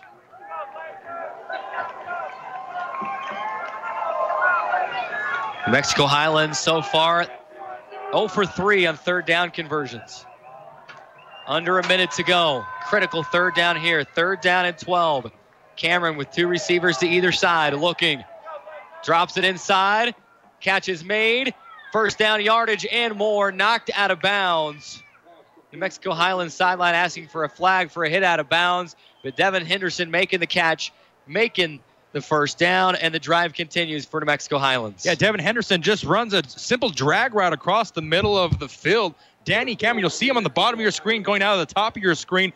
Just a simple drag route. The defense forgets about him. It catches the ball with a lot of room to run, gets out just shy of the Trailblazers' 40. 39 ticks remaining here in the first half. Fresh set it down to New Mexico Highlands. They've got all 3 timeouts to work with as well. Cameron steps back. They're going for the home run ball. McFadden in the area, and he makes the catch. Dixie State trying to argue that it was incomplete. Now the other official is going to come over. And that's just to help spot the ball. McFadden makes the catch down to the 10-yard line. Timeout, New Mexico Highlands. Yeah, double move by McFadden here.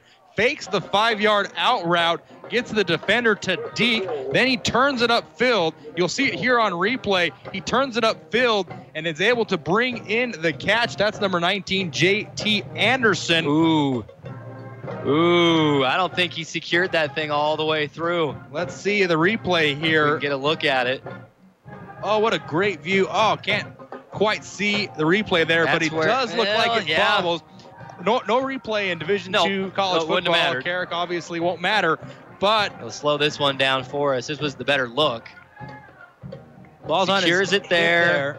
You see the ball there, and right here you see the ball shifting. I don't know. It does slip a little bit. Good enough. I think he caught it. I think he caught it as well. Setting up for the Dixie State a first and goal situation with about 32 seconds left on the clock. Carrick, we saw him put up a defensive stand earlier in the game. They forced a field goal attempt inside the red zone. We'll see if they'll be able to do that same thing here again.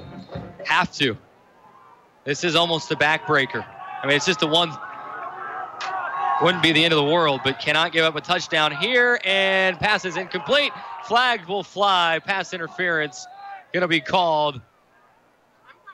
And New Mexico Highlands going to have this ball at the 1-yard line. Yeah, that's the right call. It's Darren Jones in coverage for the Trailblazers. Pass interference. Number 8, defense. By rule, the ball placed at 2-yard line. Yeah, like I said, Darren Jones on the coverage there. That's the right call. You see him up the top of your screen here. He'll come in, just grabbing that right arm all the way of Darren McFadden. I see it, but I see McFadden's left arm on Jones's right shoulder pushing off the entire way as well. If you're going to allow contact from one side, you've got to let contact go from the other side. For me, that's no flag, but the officials saw it differently. It'll be 1st and goal from the 2. Hand off to Scott, and he stopped. Did he stretch the ball out? No, he did not. He's to the 1-yard line. Mexico Highlands will take a timeout with 22 seconds remaining. Yeah, this is the play that worked before. The last time they were at the goal line. This time, Scott doesn't try to jump over the line, tries to extend the ball there at the end, but as he was down.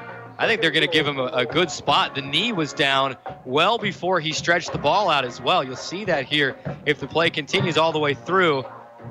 Jordan Nichols, first Trailblazer to get to him down there, and the ball was down closer to the 2-yard line, and they're actually going to give him the stretch.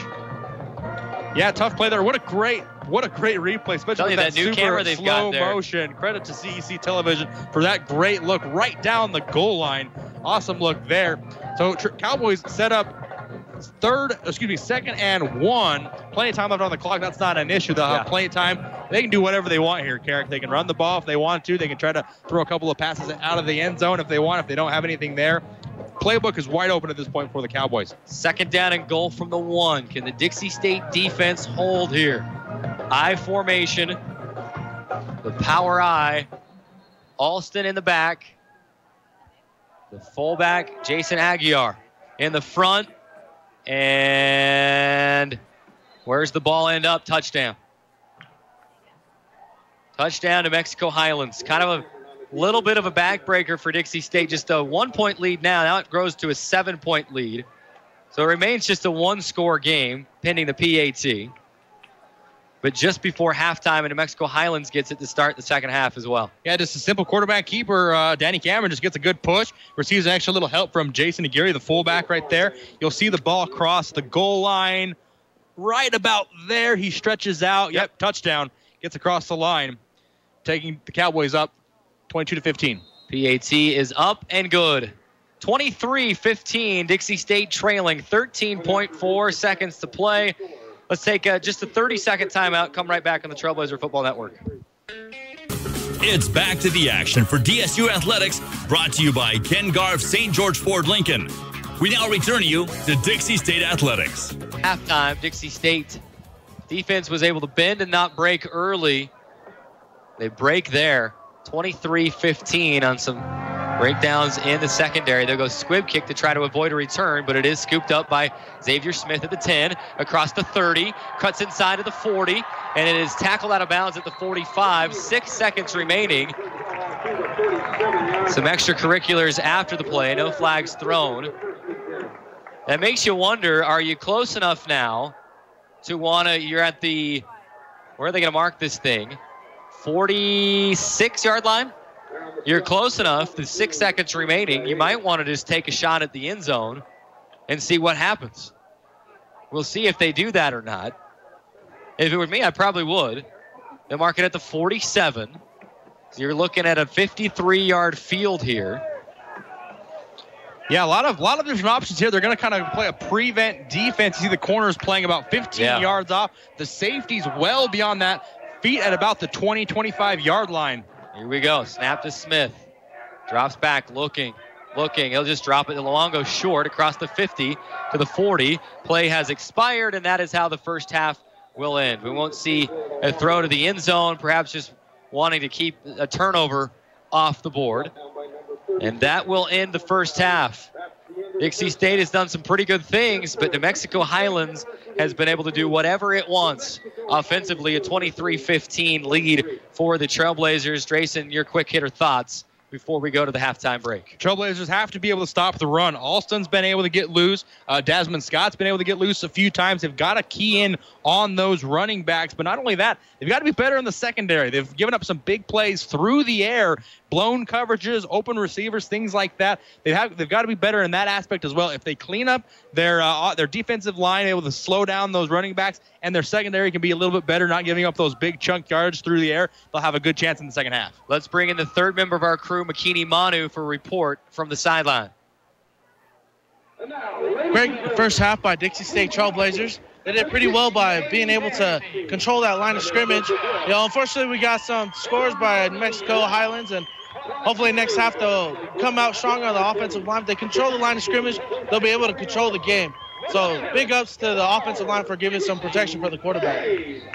Thank you, McKinney. Appreciate it. Their third member of the crew. Again, we got a great crew of students from both the Radio Dixie 91.3 and then the CEC TV as well, helping us out with all of their great stuff here at this football game. 23-15, Dixie State trailing at the half. We're going to step away, take the full 5-minute halftime break. We'll toss it back to Martin in the radio side in the 91.3 studios. When we come back, Drayson on the TV side, Drayson and I will have your halftime report for you. We'll break it all down and get you ready for the first half. 5-minute timeout and back on the Trailblazer Football Network.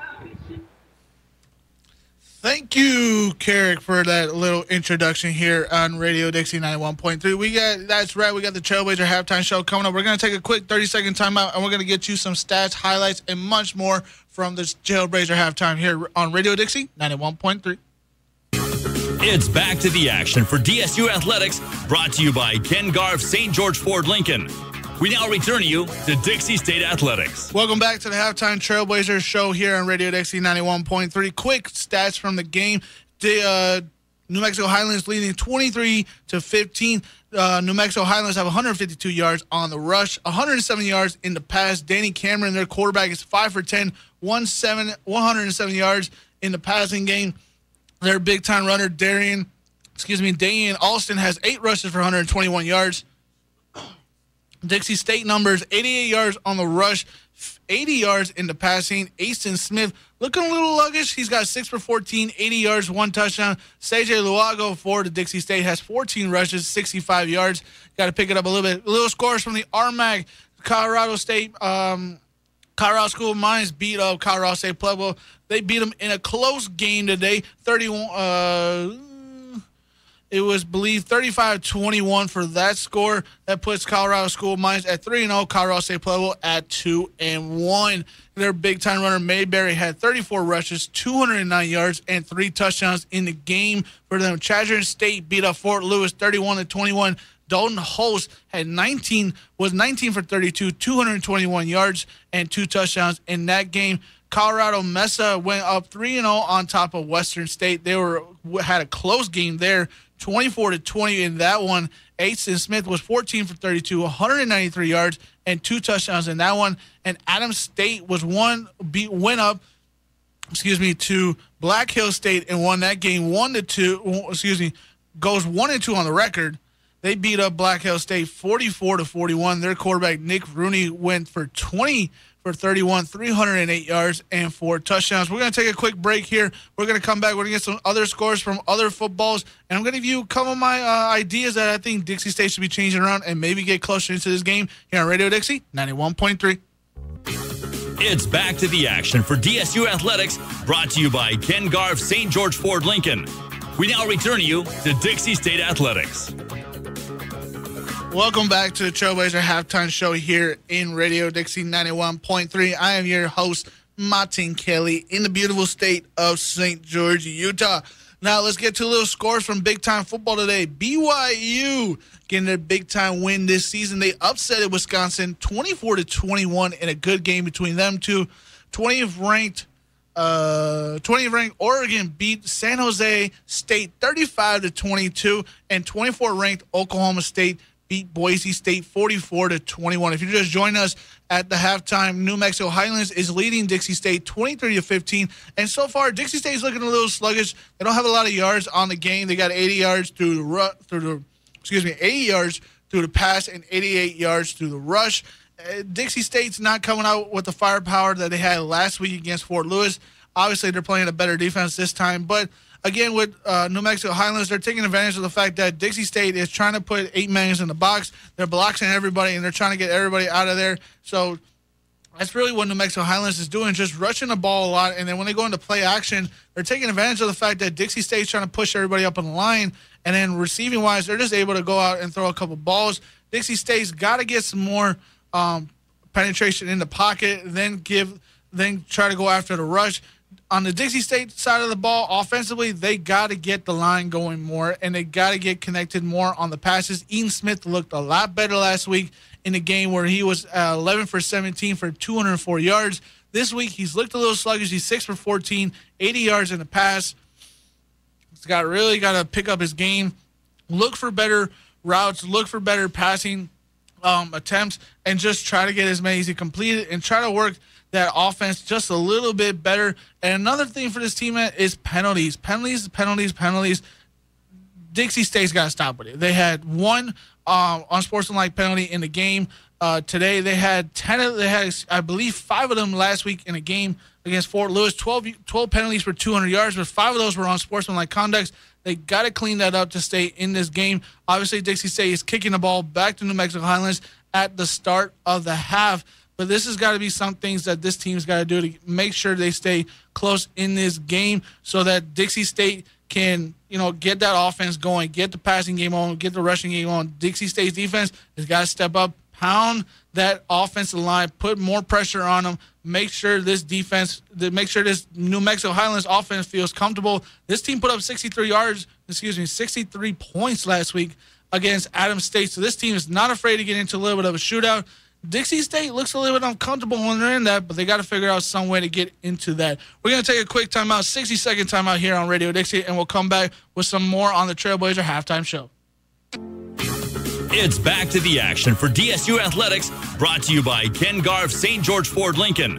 We now return you to Dixie State Athletics. Welcome back to the Trailblazer Halftime Show here on Radio Dixie 91.3. I am your cool host, Martin Kelly, here in Dixie State University in St. George, Utah. Beautiful night out tonight. Again, if you're just joining us, New Mexico Highlands is leading Dixie State at half, 23-15. So far, New Mexico Highlands is having their way with the game today. They have 152 yards through the rush, 107 yards through the pass. This team is looking just like it was last week, all clicking on offense, very little pressure from the defense. They're staying with what they're doing. In order for this team to kind of keep doing what they're doing, hopefully Dixie State does get back into the game. But if this team wants to keep riding this, they're going to have to keep doing what they're doing. A lot of play action in the pocket that is really getting Dixie State off their game. It's looking pretty good from them, but we'll see how it all goes from here on out. And we're going to take a 30-second timeout here on Radio Dixie 91.3 and be back with some more here on the Halftime Trailblazer Show. Service and the Ad Council. It's back to the action for DSU Athletics, brought to you by Ken Garff St. George Ford Lincoln. We now return you to Dixie State Athletics. Real quick, we're going to wrap up this halftime show here on Radio Dixie 91.3. Some changes I think the Dixie State team needs to make. On the defensive side, they need to have more penetration on the run. They're getting all the rushes they want on that side of the ball. On the offensive side, it's got to be more consistent drives. They had about 3 drives or 4 drives in this game where there was nothing going for this team. They couldn't get a first down, and no more penalties. Come on, Dixie State. I mean, really, you got a couple penalties in the half. I mean, a couple penalties in that first half. You got to stick to just playing good ball. We're going to just, stick to playing good ball, and then we'll see what everything goes. We're going to kick it back out to Carrick Segmiller in the studio with Drayson Ball. Guys, if you can hear me, we're going to kick it back out to you guys in 1 minute here and get this action going here on Radio Dixie 91.3. It's back to the action for DSU Athletics, brought to you by Ken Garff St. George Ford Lincoln. We now return you to Dixie State Athletics. Welcome back inside the booth on the Trailblazer Stadium. Carrick Sagmiller, Drayson Ball with you. A little bit of an extended halftime break. You guys got to eat halftime, you know what I mean? Dixie State trailing 23-15 at the half. We just had a fan make a 30-yard field goal for $1,000. Maybe that'll send a little magic Dixie State's way. But welcome back inside the broadcast booth as Drayson and I break down the first half for you and get you set for the second half. Let's jump right into it. First thing we want to look at is just the numbers.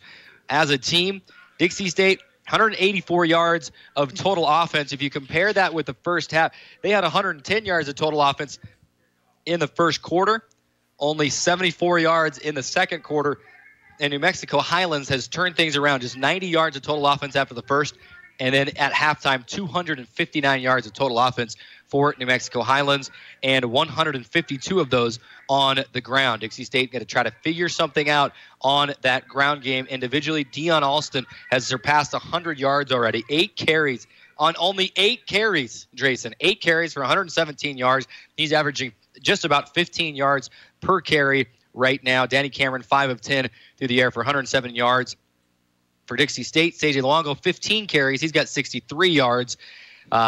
Easton Smith, 7 of 15 for 96 yards and a touchdown. Dwan Dantzler and Brad Duran have 2 catches each. Jordan Nichols leading the defense with 5 tackles for Dixie State. And Eli Schottmer, we mentioned him. You're going to hear his name a lot for this New Mexico Highlands defense.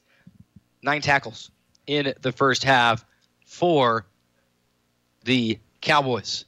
Drayson, your thoughts on the first half. What do you see when you look at that page? What jumps out at you? Well, the one thing that jumps out to me, Carrick, you mentioned it, Dion Alston, 117 yards from scrimmage on just 8 carries. That is where Dixie State, the Dixie State defense has to be better. You look around the other stat sheet, nothing else really jumps out at you. A couple of receivers with 40 yards receiving. Danny Cameron, 170 yards through the air on just 5 completions. Nothing else really jumping out from the page other than that 117 yards on the ground for Dion Alston. That's where Dixie State has to be better. Their defensive line has to wrap up on initial contact. Their secondary has to come down. They have to crash down at the line of scrimmage, Carrick. They can't sit back and wait on their heels and wait for Alston to make a move, get to the edge. He uses speed. The secondary of the Trailblazers, we're talking about the linebacking core, the cornerbacks, the safeties. They have to recognize the run blocking, crash down the offensive line, and wrap up Dion Alston as soon as they can get to him. We've seen him be able to make a few men miss, get out to the outside, get in some space to run. That's where he's done his damage, and that's what Dixie State has to limit if they want to come back in the second half.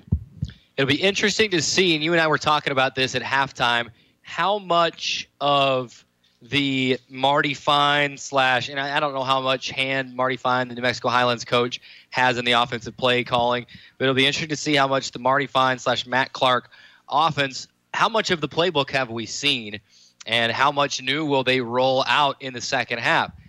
Conversely, how will Dixie State adjust to, like you said, this Dion Alston runs? It seems like they're all misdirected.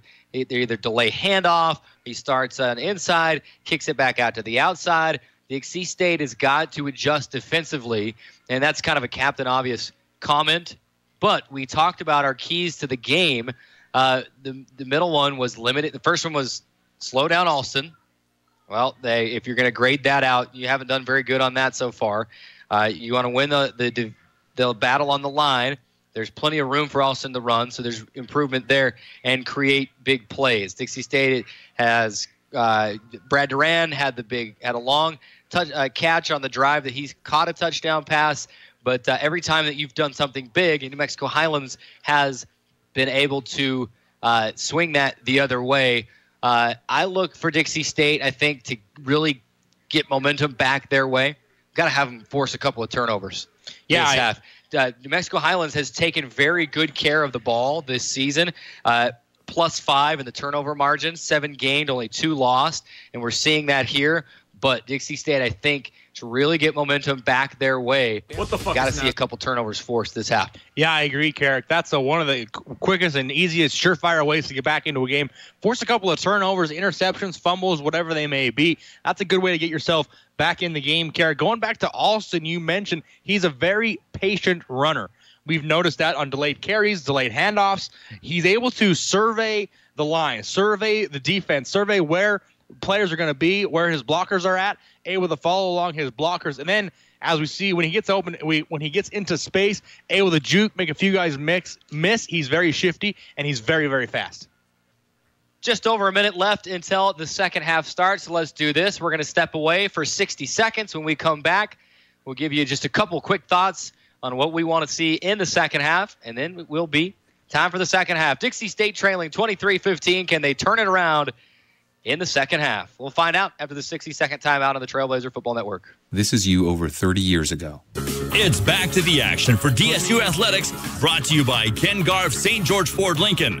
We now return you to Dixie State Athletics.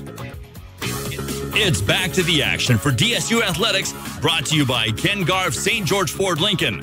We now return you to Dixie State Athletics. We got back deep for the Cowboys. Number 21, T.J. Jackson, as well as number 10, Dickman Ender. Just talking during the break, and really want to see Dixie State try to get a 3-and-out on this possession. Little squib kick. Dixie State fumble. Ball is loose. And who's got it? Still loose. Dixie State dives on top of it. We talked about forcing big plays, and that one just squirted out. Wasn't really forced, but the Trailblazers able to take advantage. And Ryan Wilson falls on him for the Trailblazers. What a start to the second half, Carrick. A big break for the Trailblazers. They're kicking off to start the second half. Get a forced fumble, kind of an unforced error there by Devin Henderson. We'll see on the replay here. Just loses it. He's untouched. Just loses it. And there to fall on it, like I mentioned, is Ryan Wilson. Great play. It sets up the Trailblazer offense right to begin the second half. Now, just what the doctor ordered. It'll be 1st and 10 for Dixie State. Say-Jay Luongo at the right hip of Easton Smith. 2 receivers to the far side, 2 receivers to the near side. Shotgun snap to Smith. Say-Jay plows his way up the middle. Looked like he was going to be stopped short. And he goes for 9 yards on the carry. Say-Jay Luongo. We're steamrolling. We've seen this time and time again, Carrick, just going up the gut with the Trailblazers as they go to hurry up. Quick snap to Smith. Hand off to Say-Jay again. Moving right now. Cuts it back on the side. He's going to score. 22-yard touchdown carry. Say-Jay Luongo, his first touchdown of the season. Trailblazers back within 2, 23-21 with a PAT pending. 14:26 to go in the second. And the Trailblazers capitalize immediately on the turnover with 34 seconds into the second half. Say-Jay Luongo right up the middle is patient enough to survey the defense, makes one cut and has a bunch of green grass ahead of him, goes for the Dixie State touchdown. Anthony Jurgensen on for the point after. We've seen a couple blocked on each side. The kick is up, and it's good. Great look from our sideline camera. Dixie State gets the turnover, and 2 plays later, they score the touchdown. 23-22. Dixie State within 1. 14:26 to go in the third. 60-second timeout and back on the Trailblazer Football Network. It's back to the action for DSU Athletics, brought to you by Ken Garff St. George Ford Lincoln. We now return you to Dixie State Athletics. Another squib kick for Dixie State. It is picked up. Trying to break it outside, cuts it back inside, and he's stopped near the 30-yard line, right at the 30-yard line. Now they'll move it back to the 29-yard line. Devin Henderson on the return, holds on to it that time, but the momentum has swung, and with only 41 seconds gone by in the third quarter, Dixie State has pulled to within 1, 23-22. Yeah, a little squib kick here. Hey, why not go right back to Devin Henderson, the person who just fumbled on the previous kickoff. He holds it onto it this time, then gets gang rushed there at the 29-yard line to start this drive off for the Cowboys. With that touchdown run, Say-Jay Luongo has gone 93 yards on 17 carries and a touchdown. Flags fly. We're going to have delay of game. Play clock at 0. Delay of game. Offense. 5-yard first down. So New Mexico Highlands, even though they had the halftime lead, a little shaky right out the gate here in the third quarter. A turnover and a delay of game penalty. No excuses on either one of those plays. We'll see how they continue. Now backed up 5 yards to begin this drive. On first down, they're going to run the reverse. Dixie State able to recognize it, and Devin Henderson goes down. In fact, he's going to lose a couple yards. That's a great open field tackle there by JT Anderson. Got there early, was able to trip up Henderson. Well, he was able to keep his feet a little bit, but not before the gang of Dixie State Trailblazers followed behind and brought him down behind the line of scrimmage. Another great look from our CEC TV camera. Trayvon Watson was in the area. Yarborough forces him outside. And then you see Anderson come in and trip him up. Here we go. 2nd down and 17. 13:34 to go in the third. Cameron will hand off. Hole plugged up quickly. It'll go for 2 yards. It'll be 3rd down and 15. Alex Lilliard coming out of that pile fired up. No doubt he was part of that. And now you're going to see a little difference, Dixie State defensively. I had forgotten about this. Abraham Reinhart is back out onto the field for the second half. He missed the first half at linebacker because of the targeting penalty in the second half last week. That will help Dixie State defensively in the second half. 12:50 to go in the third. 3rd down and 15. And Dixie State forced a 3-and-out. Delayed handoff. Alston makes the first man miss, and the second man, and he's knocked out of bounds. A lot of running. Some extracurriculars there. Shiloh Pritchard has just got to disengage right there. He forces Alston out of bounds. He picked up, close to 7 or 8 yards on the carry, but he needed 15 for the first down as they're able to force him out. Still a few concerning things on that play. 2 tackles missed, but Pritchard able to force him out of bounds, and they'll have to punt. Got some fancy footwork from Alston, but good for the Dixie State defense. We're able to force him out of bounds there, well shy of the line to gain. Matthew Rodriguez into punt for Mexico Highlands. Aaron Simpson standing at his own 25. The punt is in. Falls, and it will take, kind of a neutral bounce. It looked like it was going to bounce back and take a Dixie State bounce. There is a flag on the play. Ball's resting at the Dixie State 33-yard line. Flag back down at the New Mexico Highlands 39. We wait for the call. Holding, number 47, return team. 10-yard first down.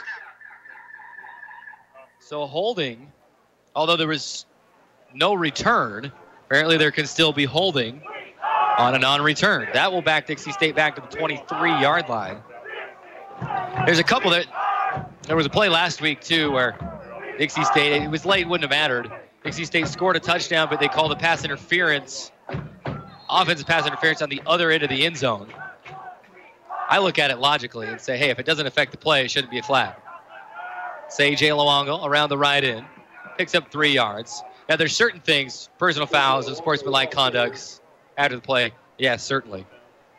But you see here, Luongo, just a quick pitch out to the right side. That's number 96 in pursuit for the Cowboys. Joseph Gutierrez in pursuit, forcing in Luongo to the outside just to pick up a 3. Luongo, 93 yards on the ground now. Smith back to pass, looking, has a man.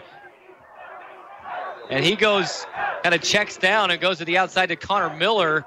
Instead, DeJuan Dantzler had a beat on the defender across the middle. I don't think Easton Smith saw him, or at least felt comfortable trying to make that throw. Yeah, see plenty of time here for Smith. He's got a man open here at your bottom of the screen. A few guys open there as well. Decides to go on the check down route. Can't complete the pass. 3rd down and 7. Dixie State now in danger of going 3-and-out quickly. Clock stopped at 11:53. Say-Jay Luongo at 96 yards. It's been a while since Dixie State has had a 100-yard rusher. Designed quarterback keeper. Easton Smith gets a block. 35-40. Out of bounds for the first down. A flag flies late.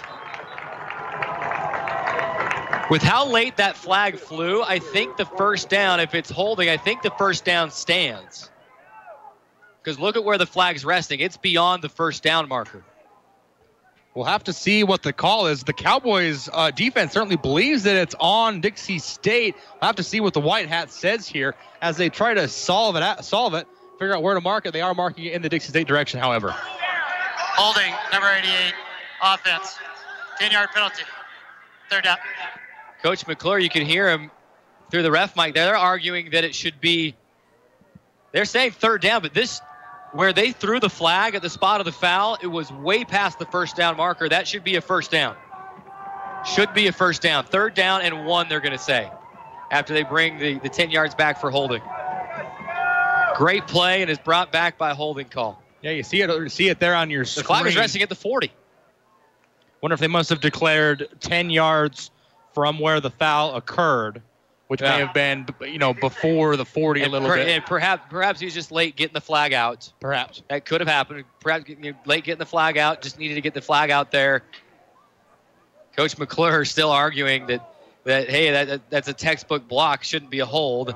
He's not going to win that argument. The penalty's already been called.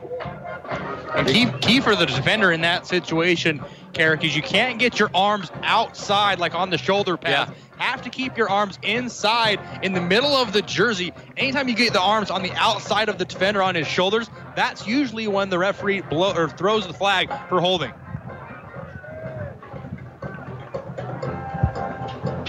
11:28 to play here in the third. Dixie State trailing 23-22.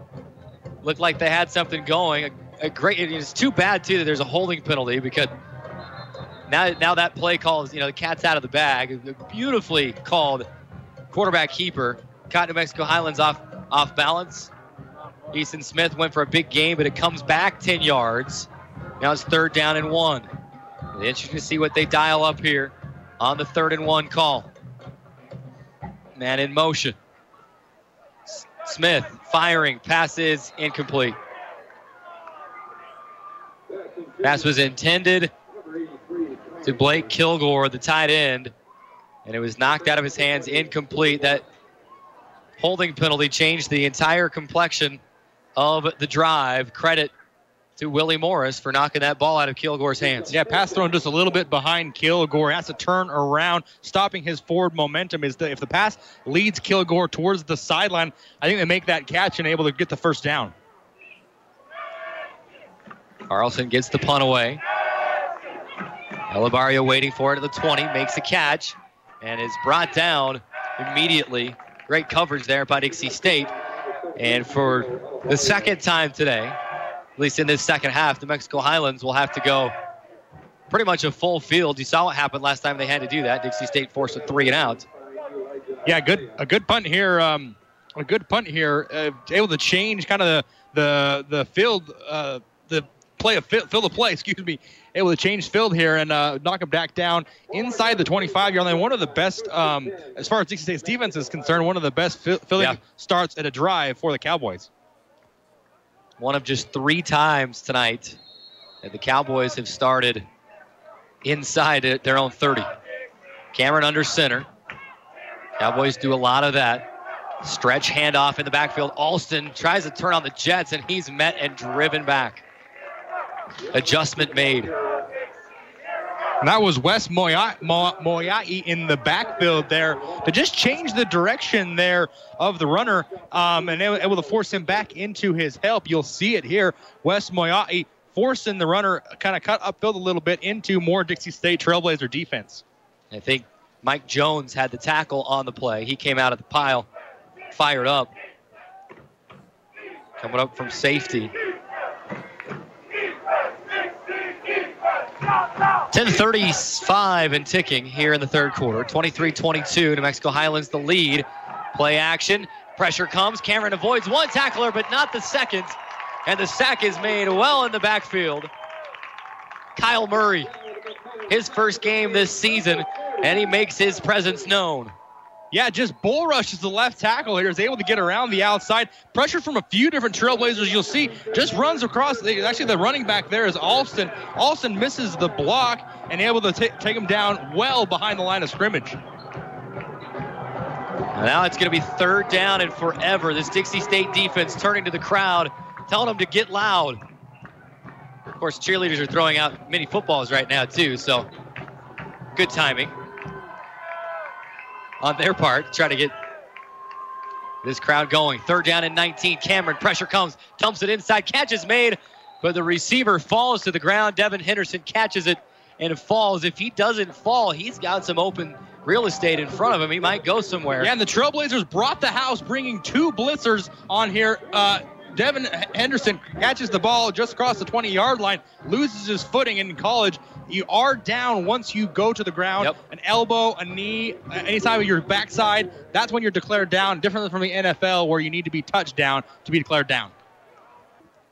So it'll be Rodriguez punting from his own 10. Gets it away, end over end kick, kind of side by side, touched and downed. That ball might have kept going if they let it go. But it'll be downed across the 35. Oh, they originally touched it at the 41. A good field position for Dixie State.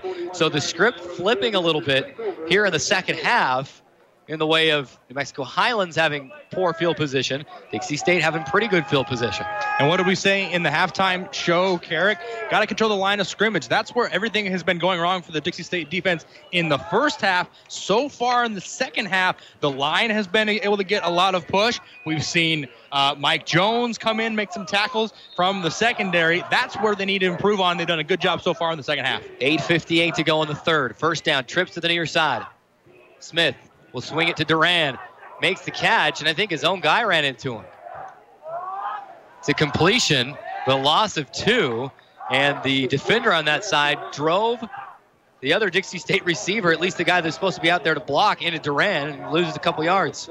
Yeah, you'll see kind of just a flat, kind of send Duran out here into the flat, and kind of taken down by his own teammate, Connor Miller. 2-yard loss on the play.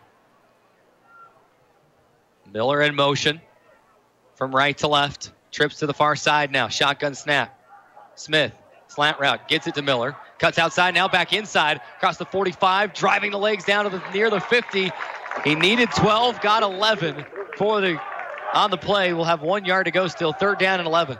And a good play here after the catch is made. Connor Miller makes the catch at about the 43, 44-yard line. He's able to push forward, get it to midfield as the Trailblazers go hurry up.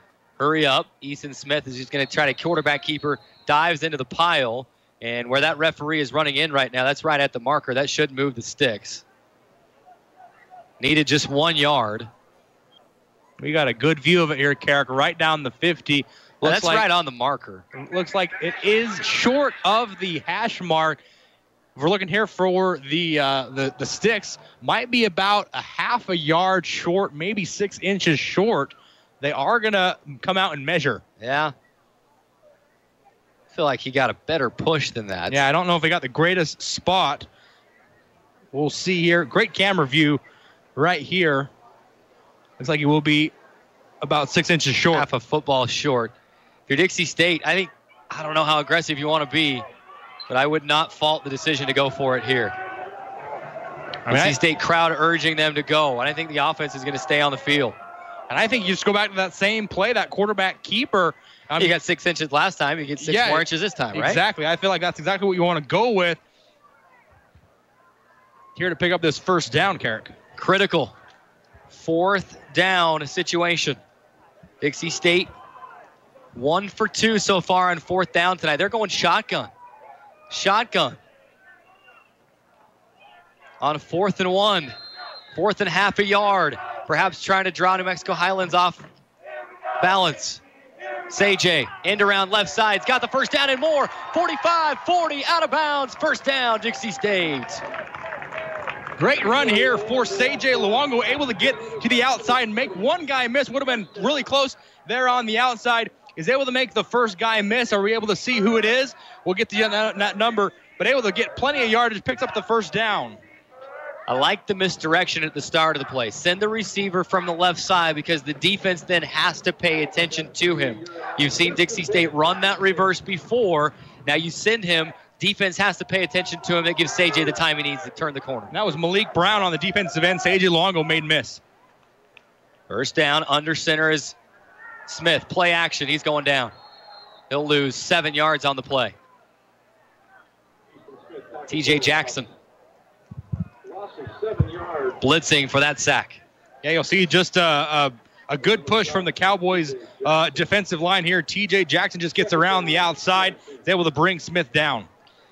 And a big defensive lineman, Trey Haynes, coming in as well. I mean, even if he gets away from Jackson, I think Smith still goes down on that play. 2nd down and 17. You break these 17 yards into 2 chunks. What do you do here on 2nd down? Hand off to Lawrence Starks. Big hole across the middle and a shoestring tackle. Otherwise, he might go for 6, and I think that was Eli Schottmer. Who else for this New Mexico Highlands defense? That may have been a touchdown-saving tackle, as you saw Starks getting going there. That's what you're going to get when you run in the direction of Shotmore. He shucks his block there and just able to wrap up Starks there at the ankles and bring him down about the 45-yard line. Give credit where credit is due. Great tackle by Eli Shotmore. 3rd down and 7. They go to Starks, and that's kind of a broken play in the backfield. I don't know, miscommunication about which way they were supposed to go. It looked like he and Easton Smith were doing a little dance, and that happened again as they both tried to change direction, and Starks is able to get a couple yards up the middle. Dixie State has to go for it. You're in that no man's land. Right now you're looking at a 51-yard field goal from right here. Dixie State not going to go for that, so 4th down and 6. You got to go for it. And Dixie State convert on 4th down for the 3rd time tonight. 4th and 6. Line to gain is the 28. Smith has time. Fires, has a man, catch is made! Diving catch inside the 5, DeJuan Dantzler, oh baby! What a play from DeJuan Dantzler here, going down the middle, a seam route kind of just up the middle. Easton Smith gets plenty of time, steps up into the pocket, fades it over, kind of a touch pass over the Cowboys secondary, and a great catch by DeJuan Dantzler. Full extension, lays out. Dixie State is set up 1st and goal inside the 5. Devin Osborne is in the game. Look for him to be a target in the end zone. And flag flies. Dixie State, was it delay of game or did they burn a timeout first? There is 0 on the play clock. There's no flags on the field at this point. Might have been a Dixie State timeout before the clock actually hit 0. They've had to burn 2 timeouts now here. Dixie State, 2nd and a half. I wonder if that will come back to bite them, but they really want to get this back out to a touchdown lead. Coach McClure having a discussion with the near side officials. Obviously, we can't tell what that is about. You go back to the drive, though. Dixie State, 9 plays, 59 yards. They've converted on 4th down 2 times. 3 of 4 now on the night on 3rd down efficiency. 2 of those have been big passes downfield. And for me, DeJuan Dantzler, the play of the game so far. We'll name a play of the game in the post-game report, but DeJuan Dantzler, the play of the game so far, as he stretches out, lays out, sacrifices his body, makes that catch, and Dixie State scores the touchdown. And they have an opportunity with the 2-point conversion to try to go back up by a full score. Carrick, a stat that every head coach nationwide will take. 3 of 4 on 4th down conversions. As we see the play again, Easton Smith, a key, gets plenty of time, steps up into the pocket, and throws into double coverage over the secondary, and DeJuan Dantzler laying out. That will have to be nominated for top plays of the week, Carrick, in RMAC. What a tremendous play. A great drive, converting twice on 4th down. Sets up the Dixie State touchdown and a 2-point conversion to go up 7. That we will. We'll nominate it for the Division II, NCAA Division II top plays of the week as well. We had a nomination in last week in the reverse touchdown that we all felt like should have been given consideration considering some of the plays that were selected. But a play like that may land them in the Division II top 5. Coach McClure still animated on the near sideline. He's not happy, obviously, about having to burn the timeout. Cecil Harrison, the referee, just kind of having to say, Coach, it's okay, we got this. Now they're going to line it up for the 2-point conversion. Do you think that the 2 points here was really important enough to burn a second timeout? Well, if you get it, yes. If you get it, obviously it is. We'll see what they do here. Bunch, trips formation to the left side. Smith looking, fires, man is there. Did he get a foot down? He did not. He was out. Connor Miller. Excuse me, is that Connor? Yes, it is. Connor Miller, 26, made the catch. Did not get the foot down. We have a man down, but we are going to go down to the 3rd member of our crew, Makini Manu, for a sideline report here as we are under 5 minutes to play. Dixie State leading 28-23 Bikini Manu, sideline report. Dixie State offense on getting that touchdown right now. It was awesome. It was a great job by blocking by the offensive line. They really opened up those holes for those running backs to get down. And great job for those receivers on getting open and being able to be good targets for the quarterback. Thank you, McKinney. We appreciate it. Dixie State. There's the touchdown from Lauren Starks. Dixie State leading 28-23. Normally wouldn't take a timeout, but we are going to with the injury. 4:31 to go. Let's take a 30-second timeout. Come right back on the Trailblazer Football Network. It's back to the action for DSU Athletics, brought to you by Ken Garff St. George Ford Lincoln. We now return you to Dixie State Athletics. Second time through the Trailblazer Stadium, Dixie State leading 28-23. Two-point conversion attempt was no good. New Mexico Highlands player still down injured. Said it once, I'll say it 100 times. I hate injuries. I don't care which team it is. I think it looks like Joseph Gutierrez, defensive lineman for New Mexico Highlands. We hope he's okay. Head coach Marty Fine is out onto the field now. You know, things maybe you're looking a little bit more serious when the head coach makes his way out to check on the player. I hope he's okay. I hate seeing injuries. I don't care what color jersey you are wearing. Drayson back to the drive. Dixie State goes 9 plays, 59 yards for the score, converting on 4th down twice. Yeah, it was a tremendous drive, Carrick. It's one of, if not the best drive so far of the game, and it came at a very key moment in the game, going up 28-23. We saw a lot on that drive, Carrick, mostly through the air on 2 crucial pass plays on 4th down. If the Trailblazers can continue to beat the Cowboys defense through the air, that is great because it will also then set up the Dixie State offense as far as the run game. Luongo has had a great game up to this point. He's approaching that 100-yard mark. We'll see if he gets there, but if they can continue to execute through the air, it will open up the ground game for Luongo and Lawrence Starks, who also chipped in a bunch on that previous drive as well. That is a good sign for the Dixie State offense. Their defense has played well as of now. 4.5 minutes left in the third quarter. Not allowed a touchdown or any points on the board this half. Squib kick again, fielded at the 15-yard line. A little momentum behind the returner. He's hit, breaks away, still on his feet, and then is brought down near the 30-yard line. That is where New Mexico Highlands will start. That'll be their best field position of the half. And now another player down. He's helped up and he'll hobble off. That's TJ Jackson, who I think was the returner on the play. Highlands will start at its own 30-yard line. Dixie State has owned the third quarter. We're not to the fourth quarter yet. Scoring 2 touchdowns.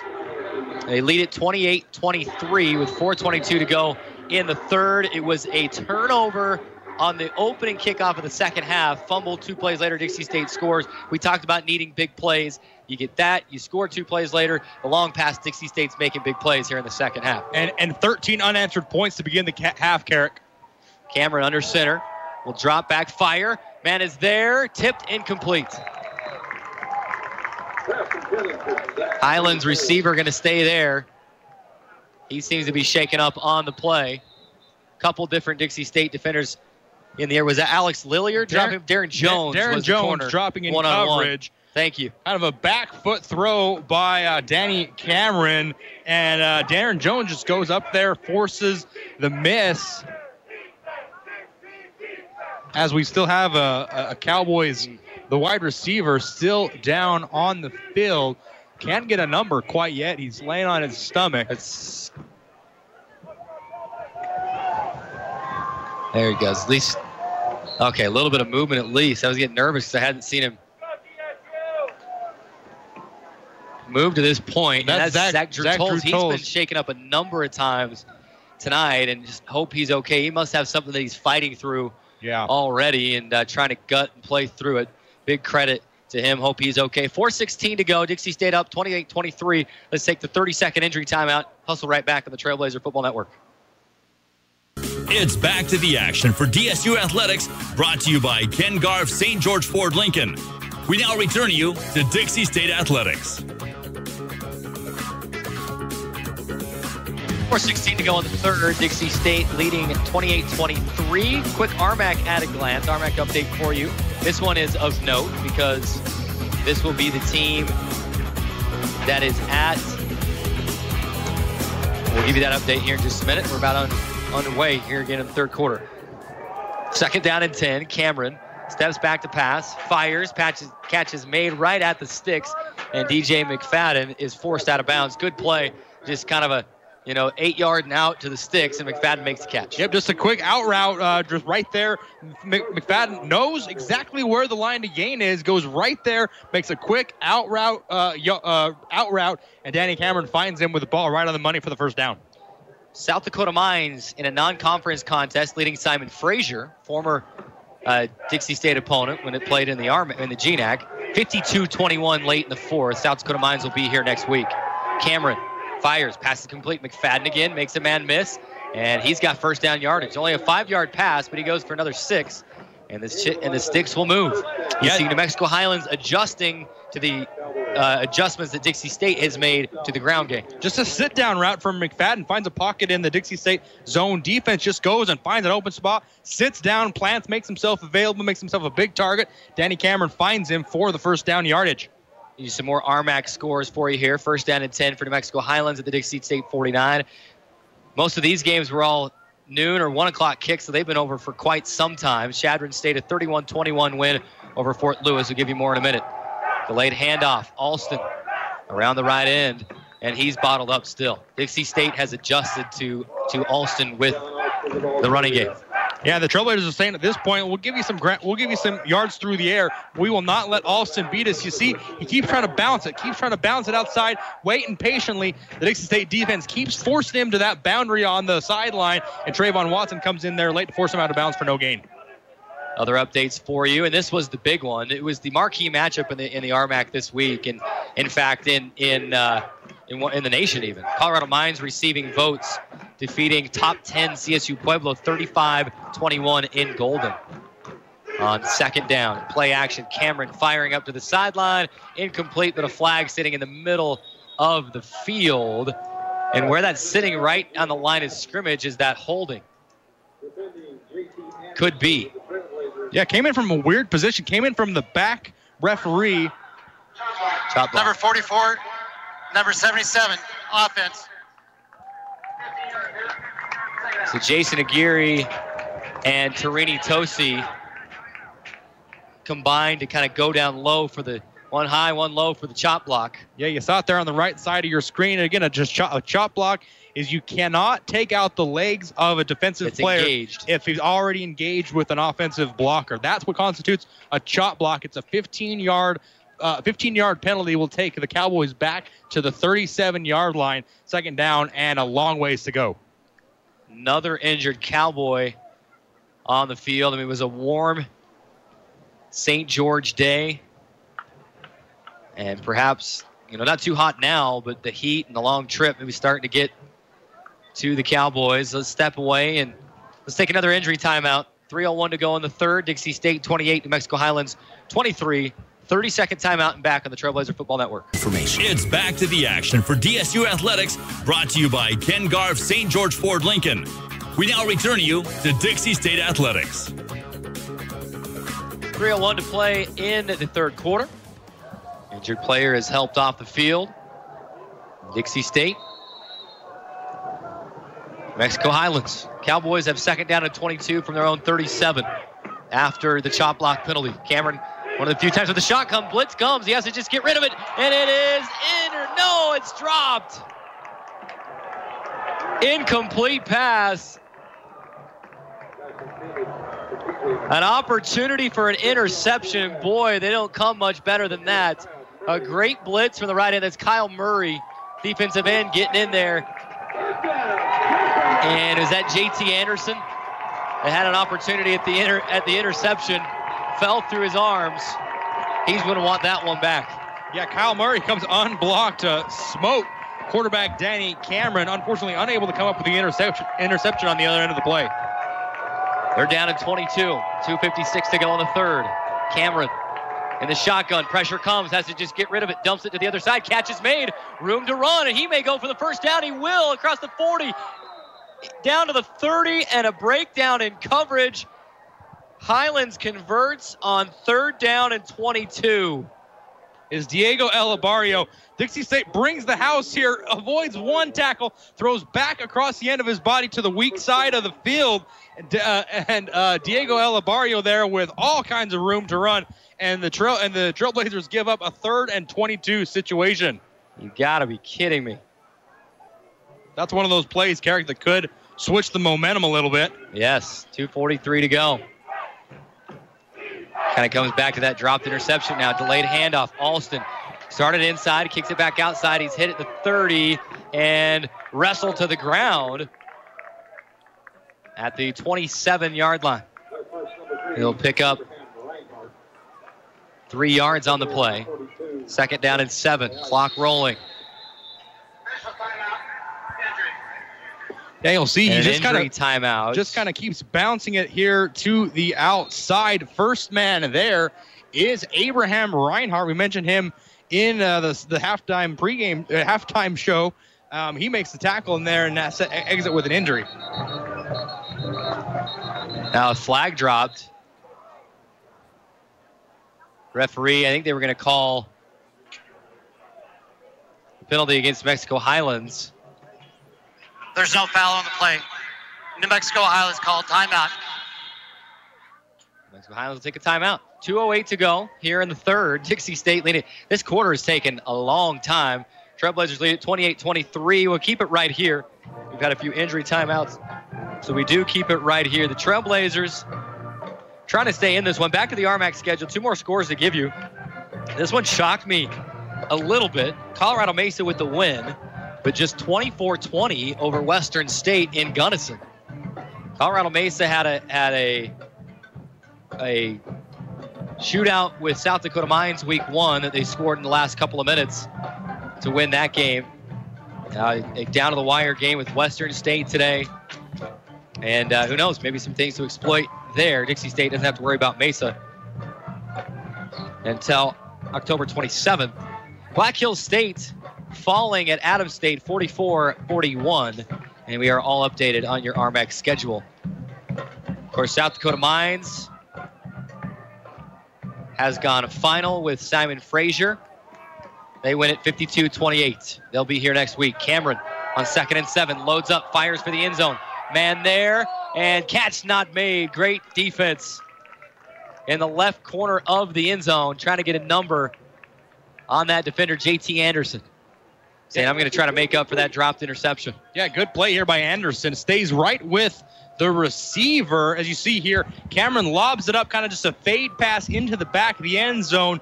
Anderson does a good job, keeps his hands off the receiver, gets his head turned around. A good defensive play there by Anderson. Well, he stays with the play, too. As soon as the ball is touched by the receiver, he's fair game.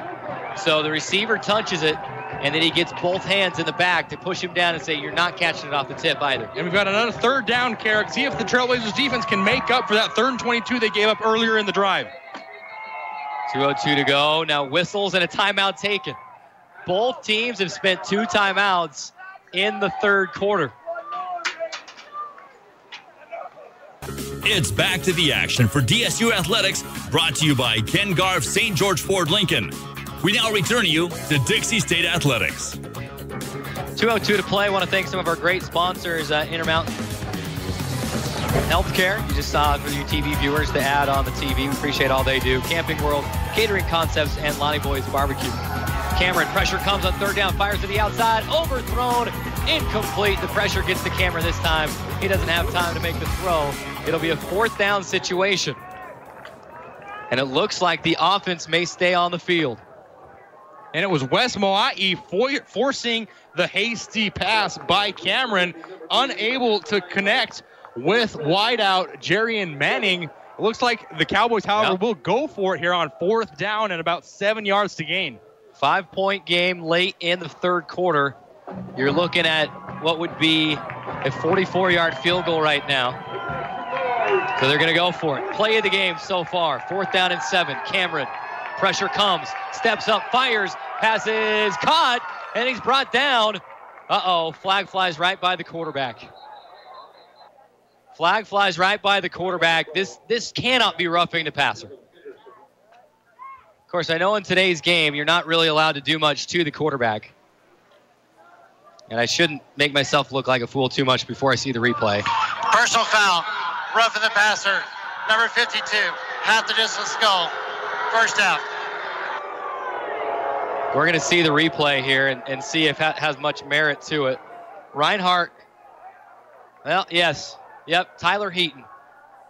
Tyler Heaton was engaged already, but had the opportunity to let go. Yep. And that's what everyone was fine. And then Tyler Heaton, at the end of that play, it's unfortunate, but it's the right call. We're going to see it again. Right here, he's got him. He can let go. He comes to the ground and then throws him down. Absolutely the right call. And another personal foul kills Dixie State. Cameron, pump fake, pressure comes, gets through Remington. Kelly will be brought down by another, though. Whistles blow, play ends, 3-yard loss for New Mexico Highlands. Yeah, Remington Kelly got there first. We'll have to wait till the replay. It looked like it might have been Anthony Yarbrough who actually brought him down. You see on the left side of your screen, Remington Kelly gets him, holds him up a little bit, and it is Yarbrough who was knocked down on the play, gets back to his feet, doesn't give up on the play, able to bring down Cameron for the loss. They'll call it officially a loss of 5. 1:04 to go. We are under a minute to go finally in this third quarter. I feel like it should be almost the end of the game. I think we're only 2 hours and 20 minutes into this thing. That's about right. Second down and 14. Cameron gives to Alston. Big hole up the middle, and he stopped. 3-yard gain. Yeah, that's JT Anderson coming up. Play right up the gut. Dion Alston goes right behind the center. JT Anderson closes quick, though, to limit the damage. You see he comes down there, makes a good tackle, gets his center of gravity low, and brings down Alston there at the 15-yard line. 20 seconds to go. They will have to snap the ball. Play clock at 13, game clock at 15. Third down and 11. Line to gain is the 4-yard line. Snap it. Pressure comes, floats, catch is made, but the stop is made short of the sticks. He's knocked out of bounds with 2.7 seconds remaining. And now they're going to send the field goal unit out onto the field. Yeah, but a good play here from Cameron to make things happen. He's flushed out of the pocket. You'll see here, gets some pressure from the backside, is flushed out of the pocket, keeps his eyes downfield, and is able to connect with David McGee down there. Comes up just short of the line to gain, but they will have a chance to put in a field goal. But he'll have to think about it. And it'll give the the New Mexico Highlands coaches time to think about it as well. Do they want to try to kick the field goal, or do they want to try to go for it? 4th down and 6. Dixie State leading 28-23. At this point, let's just take a 30-second timeout, just a 30, and come right back on the Trailblazer Football Network. It's back to the action for DSU Athletics, brought to you by Ken Garff St. George Ford Lincoln. We now return you to Dixie State Athletics. Come back inside Trailblazer Stadium. Dixie State 28-23, however. 27-yard field goal attempt.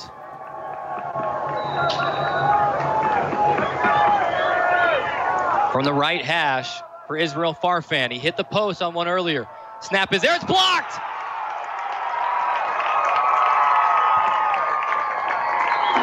The field goal is blocked. Dixie State will maintain the 5-point lead. Flags fly after the play. Shiloh Pritchard's helmet is on the ground. Things getting a little chippy, but Dixie State getting the block. Let's take a look at the replay, especially if we can see the ultra replay as well. We'll see if we can see it here. It was Elijah Austin. It looks like he got his hand on it, or was it Remington Kelly? Remington Kelly gets his hands on it and is able to block the punt. Dixie State recovers. So we can see that one more time, especially if you have the close-up, because I think Austin missed it. We see the extracurriculars there. We wait for the penalty call. Let's look at that one more time just to make sure. Austin missed it. It's Remington Kelly. Yeah, Remington Kelly gets in there. You see, blocks the punt. Third blocked field goal attempt we've seen on the game. And then Dixie State recovers right there and is marked down there. That may be where the personal foul comes in to play. Referees are sorting it out right now, trying to figure out who's at fault? Yellow hankies are all over the field. It'll be interesting to see what this is called on. Saw some extracurricular kind of activities there. Let's see if we can run that one more time, guys in the truck, trying to determine who recovered the ball and where the ball was recovered. You see the ball loose right there on the ground, and the recovery, it's Mike Jones recovering it right at the 11. Number 2, defense. Half the distance to the goal. First down. And they call a penalty against Shiloh Pritchard after.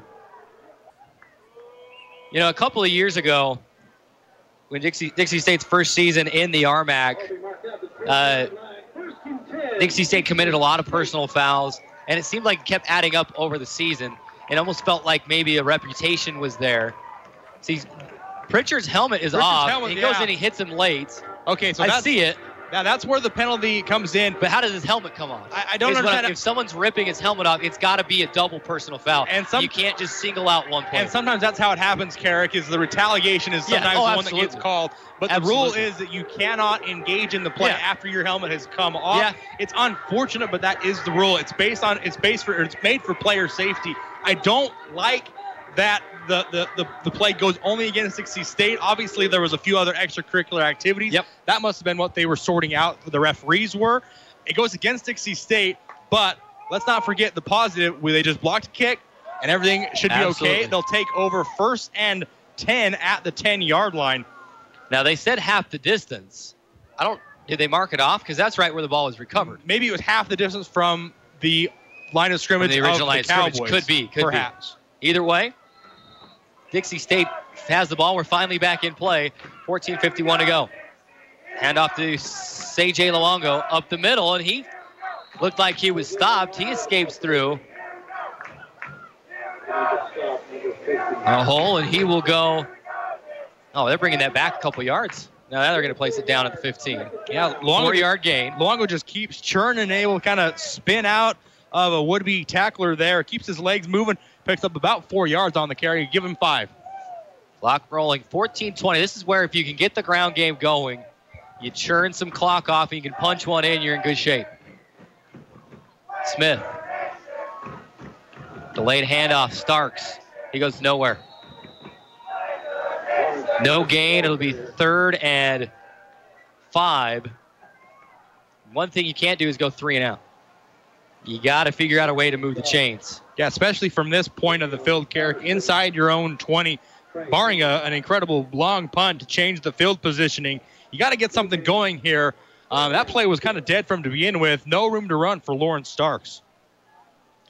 They're down to 15. 2 receivers to either side. Luongo motioning out to the right. Smith flushed out of the pocket, has to get rid of it. It's incomplete. They're going to say he was outside of the pocket, so no flag. There was not an eligible receiver in the area, but he's outside of the pocket. It looked like he might have been slammed to the ground a little late, too. But nothing doing. Yeah, good play here from Easton just to avoid the sack. Cannot take a sack in this situation. He gets out, has to throw it with his offhand, his left hand. Fortunately, with no intentional grounding, but a good play just to get that to an incomplete pass instead of a sack. Dangerous spot here. Carlson is standing at his own 2-yard line. Elabaria. Great punt. Carlson. And it will take a Dixie State bounce. Out of bounds. Where do they mark it? At the 25-yard line. What a punt by Josh Carlson. He had an 81-yard punt, a school record at CSU Pueblo week 1. Had to have a good punt there, and he flips the field. Yeah, great punt. This is exactly what Dixie State ordered. Give him about a 70, 80-yard punt there, pretty close to a 70-yard punt, and able to flip field positioning, just what Dixie State needed after a 3 and out. 13:28 to play.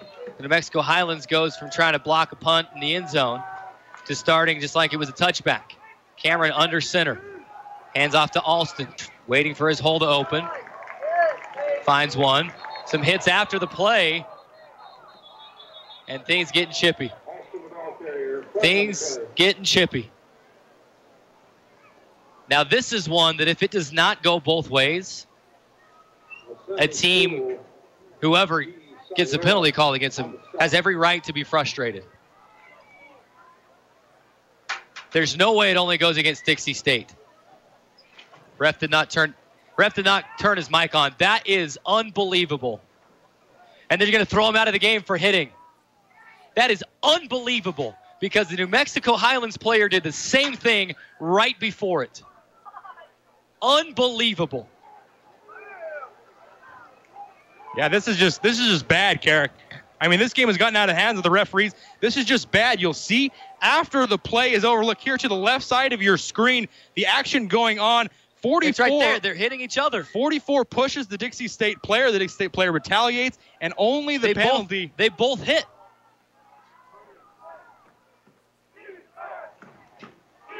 Referee's mic did not come on.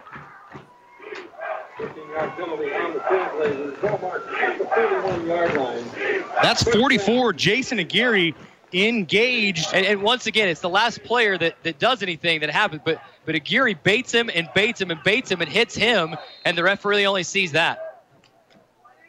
And it's no doubt a penalty against Abraham Reinhardt. The second week in a row he's been ejected for something. You got to keep your cool, but that's got to go both ways. First down run goes to Alston. He's still chugging. And are they ever going to blow this play dead? Goodness gracious. Yeah, good. It's going to go for a 13-yard gain. This is something, you got an injured Dixie State player down. It's Mike Jones. This is something that I've been calling for years in football. Why do you let a play like that go on so long?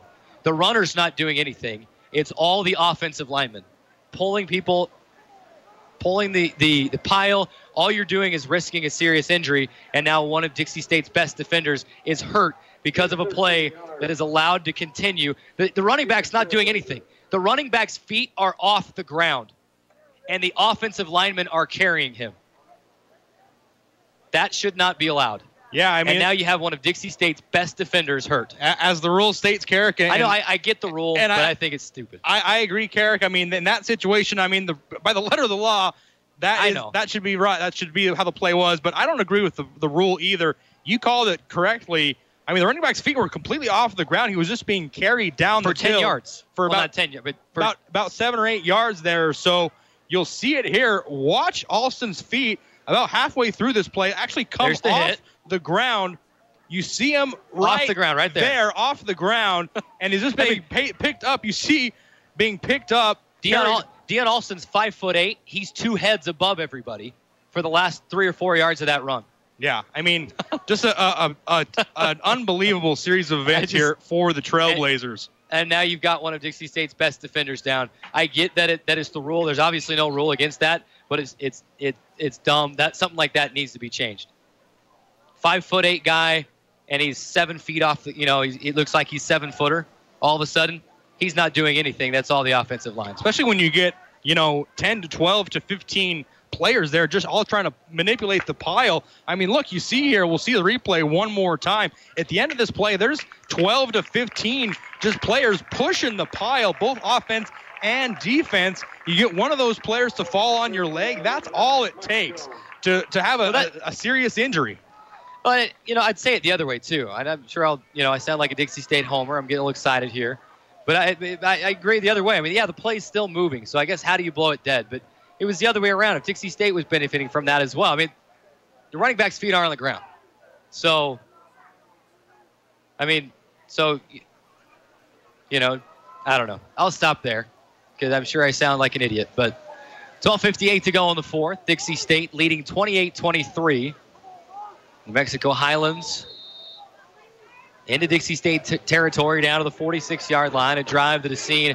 Personal foul for a punch thrown against Abraham Reinhardt. He was tossed.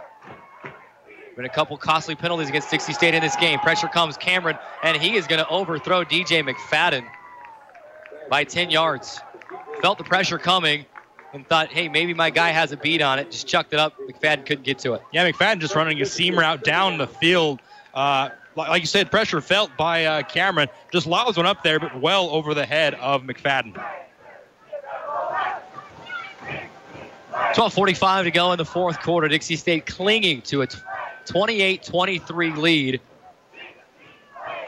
And the penalty bug has come back to bite Dixie State for the second week in a row. Alston finally finds a hole for the first time this half, and he'll go for the 11 yards necessary for a first down, and the chains will move. Yeah, good run here by Alston. This is the first good run he's had in the second half. Dixie State's limited him to just this far, limited pretty well thus far in the second half, able to get a little bit of space and pick up the first down.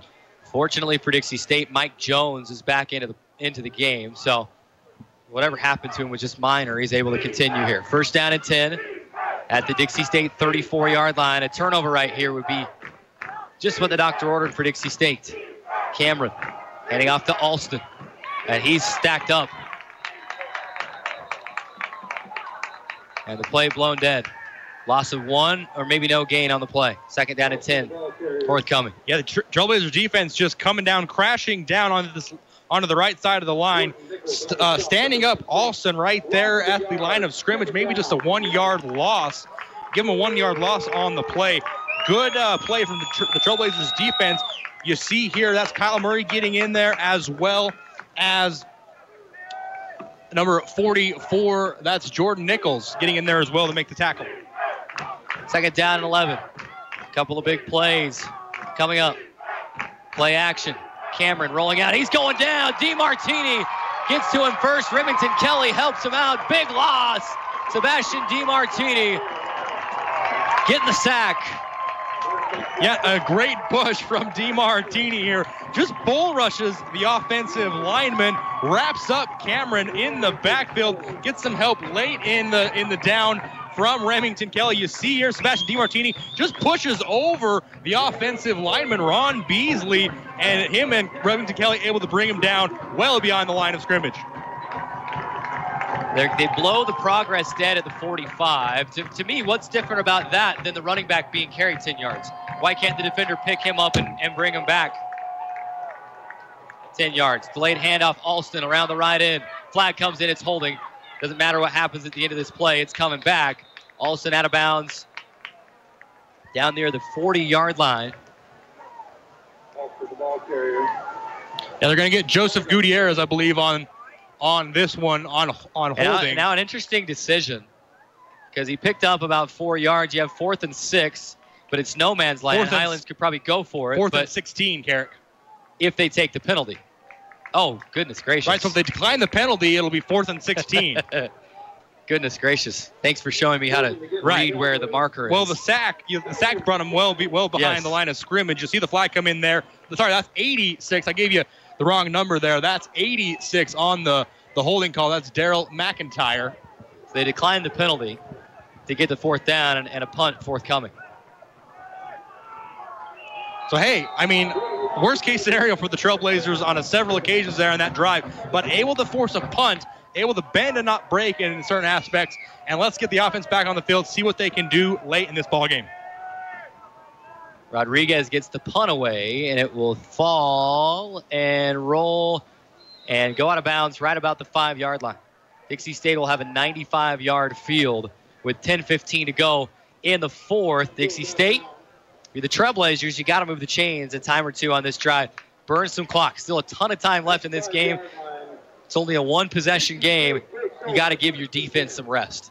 Yeah, they got to be able to do that and get the defense off the field. The defense has been on the field almost this entire 4th quarter. Dixie State started out the drive with a 3-and-out. That took just under 30 seconds or so to begin the 4th quarter, and the defense has been on the field ever since. The Dixie State offense has to get a good drive here. They don't necessarily have to score. Obviously, that would be ideal. That would be the best case scenario, but you got to at least get some yardage here, flip the field, worst case scenario. First down and 10 for Dixie State. C.J. Luongo in the backfield with Easton Smith. 2 receivers to either side. They'll go to C.J. Up the middle, feeling his way through, breaks a tackle, still on his feet and tripped up. One man to beat, tripped up. Gets out to the 35-yard line. The 25-yard line, 20-yard pickup for C.J. Luongo. 21-yard gain for another fabulous. Yeah, this was a great play by Luongo, able to get through the line, shake and bake, make a few defenders miss. C.J. Waite was the first to bring him down, along with another player who is on the field right now. An injury timeout we'll have to take. Keep it right here for just a moment and give you this number. C.J. Luongo with that carry has gone over the 100-yard mark. We get another look at it there. He evaded a couple of guys, got past there, one man to beat, and he just gets the fingertips on him. Otherwise, C.J. is gone. And he knows it, too.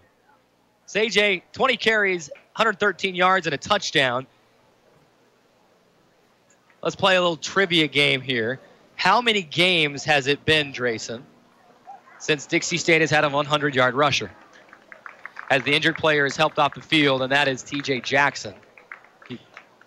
I'm going to say, I feel like I remember this game last season. I want to say it was week 4 of last season. So I'm going to go 8 games. Wah, wah, wah. 4 games ago.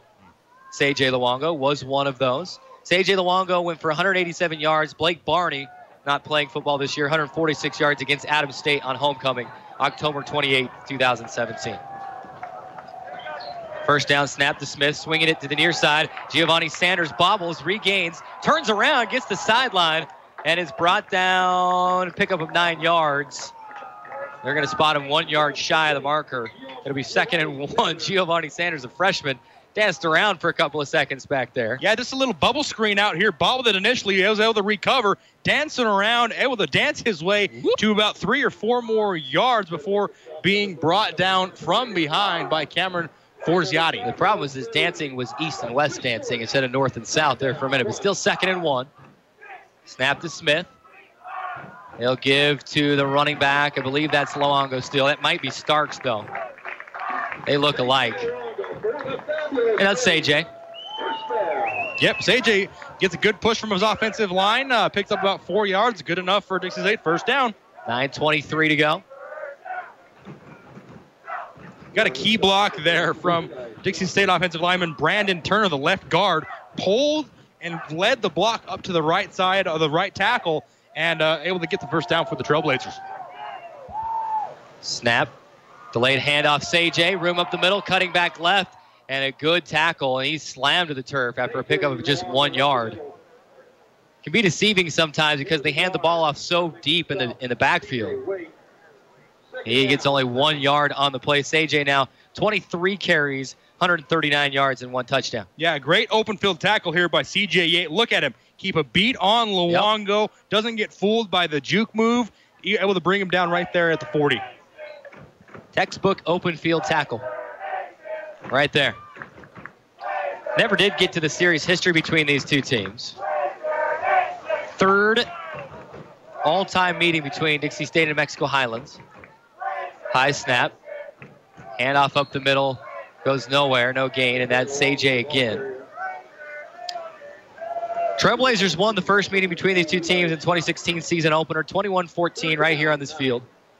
You remember that was the C.J. Luongo was a freshman. I remember this play, the halfback pass to Dewan Dantzler for a touchdown. That was the go-ahead and the winning touchdown to win 21-14.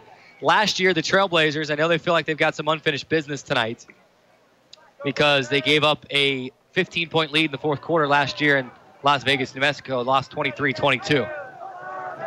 And I was on that trip. I guarantee you that was a long bus ride back. 7:40 and ticking here in the 4th. Smith fires across the middle. Catch is made. Where are they going to spot him on the forward progress? They're going to give him the first down yardage. Needed 9, got 10 to the 15. Great catch by Dewan Dantzler. He's had a couple of timely catches tonight. Great game for Dewan Dantzler so far. You see he runs just a quick in route, a little 5-yard slant, gets right to the yard to gain, throws just a little bit behind him, able to bring it in at the 50, good enough for the first down yardage. Dewan Dantzler making that catch. And Dantzler now 4 catches for 83 yards. There's another trivia you could play. When was the last time a Dixie State receiver had a 100-yard receiving game? Smith. Hands off, and that goes nowhere. Looked like a little bit of a broken play. You had, I think it was Xavier Smith coming in motion from right to left, and he actually came in front of Easton Smith, which happens sometimes. But Smith almost acted like he wasn't expecting to go in front. Yeah, fortunate for the Trailblazers not to fumble that ball or get it knocked off by the man in motion. Lawrence Starks is the ball carrier. He gets stuffed at the line of scrimmage. No gain on the play.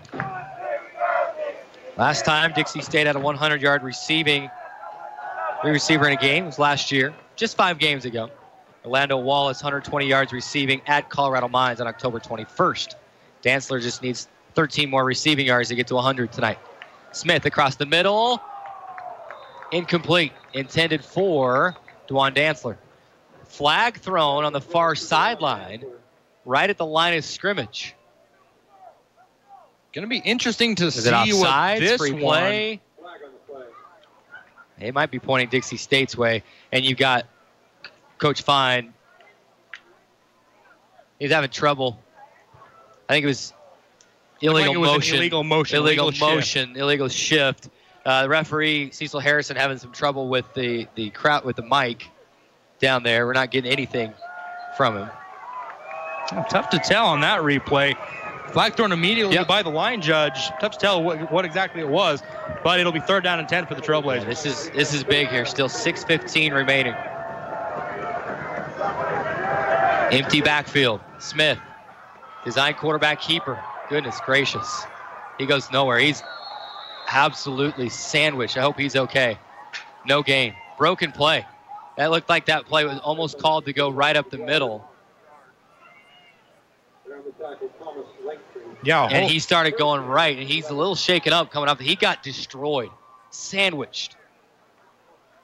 Yeah, a whole host of Cowboys making the play. You see kind of just nowhere to go, really. A couple guys.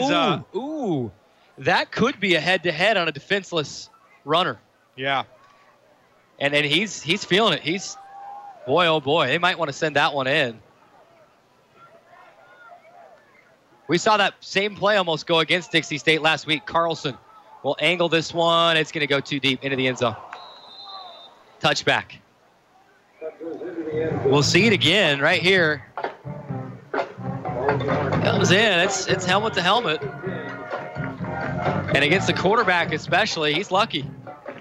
That play went against, although it was in a roughing the passer play, so it was more obvious. But that exact play went against Dixie State last week.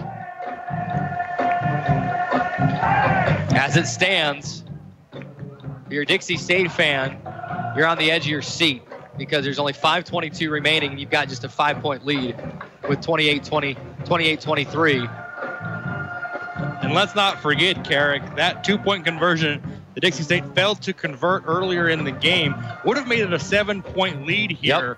That they don't convert on that 2-point conversion. It's just a 5-point lead where now a touchdown could put the Cowboys in front. Really big time for the Dixie State defense to stand up here. It'd be great to force a 3-and-out. Long discussion going. Not sure about what.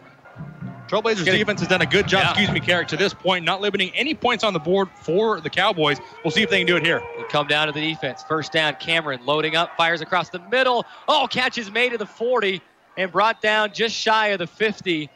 Devin Henderson. What a catch. And he goes out near the 50. Yeah, Cameron gets the ball off just in time here, getting some pressure from his backside. Throws the ball a little bit behind the receiver, but able to bring it in. Big chunky yards for the Cowboys. Cowboys going quick. Pass completed near side to McFadden. And he'll pick up a good chunk. Call it 6 yards on the play. 2nd down and 4 into Dixie State territory. They're going to go hurry up. They're not going to let this Dixie State defense get set. Yeah, just a little flat route out there in the flat. And they'll throw the same thing. Incomplete. They say it one hop to DJ McFadden on the far side. Same type of a play, but McFadden had to try to go down and get that. Now it's 3rd down and 5. This is a big 3rd down. 4:45 to go. I think there's still a little too much time on the clock for New Mexico Highlands to go for it if Dixie State gets this stop. Don't forget, Carrick, both teams right now have just one timeout remaining. That could come in big down the stretch. Cameron rolls out to his left. Path cut off. Fires, and it's complete. And the receiver makes the man miss. Elibario is stood up across the 40 to the 35-yard line. What a route. Kind of the old button hook. Yeah, just a little comeback route. You see Elivario there on the right side of your screen, just gets right past the yard to gain, turns around, makes himself available, makes one guy miss, able to get about 5 or 6 extra yards after the play before being wrapped up. Play run to perfection. Cameron loads up, fires across the middle, intercepted! Trayvon Watson has picked it off. Dixie State's got it back. His first pick of the season. Danny Cameron felt the pressure. And a questionable pass across the middle. Trayvon Watson able to make the break on it. He gets the interception. What a play by the senior from Los Angeles, California, Carrick. We've talked the whole game about turnovers. Dixie State has not turned the ball over yet, and they force now a second turnover. Oh, what a great play by Watson. As you see, just jumps the receiver. What a tremendous play from the safety, Trayvon Watson. Read this route perfectly. You'll see it here on replay. Watson just able to jump the receiver, cut off his route, and this is perfectly executed by Watson, and it gives Dixie State a first down inside their own 20. Trayvon Watson, defensive play of the game so far, and Dixie State has got it back. With 4:20 to play, New Mexico Highlands with just one timeout. You need a couple of first downs here. Smith, give to Luongo, feeling his way. Bounces off a couple of tackles up the middle and is driven back. Some extracurriculars after the play. Downfield. And if you're Dixie State, as Luongo goes for 4 yards, 2nd and 6. If you're Dixie State coach, you're telling your guys, I want you to be fierce out there. If someone tries to engage you after the play, you walk away. You can't afford any more personal fouls after the play. Yep, not at this point. Not at this point of the game, Carrick. You just got a big turnover. You don't want to give the ball right back to him with enough time to score and take the lead in this game. Smith calls for a man in motion. Tight end moves from right to left. Snap to Smith. Leaves it with Luongo around the left end. Bangs through a defender and gets down near the 25. They mark him at the 24. 4 more yards. It'll be 3rd down and 2. If you want to circle a big 3rd down. If you want to circle a player on your stat sheet, Carrick, it's got to be C.J. Luongo. How many times have we looked up Carrick and said another 3 or 4 yards for Luongo? He has been big in this game, as you see, following right behind his offensive lineman there, Nathan Aceves, pulling from the right side of the line, another 4 yards for Luongo. Big pickup. Big 3rd down. Got to have these 2 yards. Luongo, 26 carries, 147 yards, and a score. Snap to Smith. He'll roll out to his right. Fires. Catch is made by C.J. at the sticks. 1st down. 2nd catch of the game by C.J. Luongo. Or excuse me, that's Brad Duran. Sorry, Brad. Brad Duran with the catch. Oh, I thought I saw C.J. motion out to the right and make the catch. Excellent play here, Carrick. You see Dwan Dantzler at the top of your screen. Just kind of use almost a pick play, just a clear out. Yes. He clears into the middle, kind of causing some traffic there. Brad Duran just floats out into the flat, picks up enough yards for the 1st down. His 4th catch of the night. Now just 2:30 remaining. New Mexico Highlands with just 1 timeout. Hand off to C.J. Breaks a tackle. 40-yard line. 45, still on his feet. Brought down just shy of the 50. And Carrick, that might just about do it. Not quite to a point where we can ice the game, but that's a huge play by C.J. Luongo. Able to get up the middle, make a few defenders miss. Still chugging his feet. Look at that. Keeps going, spins, just making guys bounce off of him, Carrick. That's a huge run at this point in the game. You know what I love about that run, too? The New Mexico Highlands defender, I don't think it's anything intentional, but just kind of still pushing him, kind of bumping him toward the end of that play. C.J. pops right up, stands up, just kind of gives a little shove off. I mean, nothing that was, anything egregious, but just kind of saying, hey, I'm here. This is my spot. And get out of my way. Dixie State leading 28-23, 2:17 to go. The injured New Mexico Highlands player back near the Dixie State 25, and he was writhing in pain as soon as this play ended. Hope he's okay. 2:17 to go in the 4th. 28-23, Dixie State on top. Let's take a 30-second injury timeout. Come right back on the Trailblazer Football Network. It's back to the action for DSU Athletics, brought to you by Ken Garff St. George Ford Lincoln. We now return you to Dixie State Athletics. 2:17 to go. Dixie State leading 28-23. Injured player is helped off the field. You get another look at that J. Luongo run, and he just never say die. 1, 2, 3. Fourth guy finally gets him. Yeah, Carrick, I mean, it's been a really great offensive half for the Trailblazer offense. Another great run there by Luongo. 2:03 to go. Dixie State is going to take its time here. We are under 2 minutes remaining. Still 20 seconds on the play clock. Highlands with just the one timeout. Mexico Highlands has not lost yet this season. And this would be an excellent comeback win. It was, as we wait for the snap now, down to 3. Snap comes. They'll give to Lawrence Starks in for J. Maybe a nerve-wracking position for a freshman to be in. You go in, you don't want to be the guy that maybe fumbles the ball away, but he's been great so far as well. And the clock will continue to roll. No timeout called.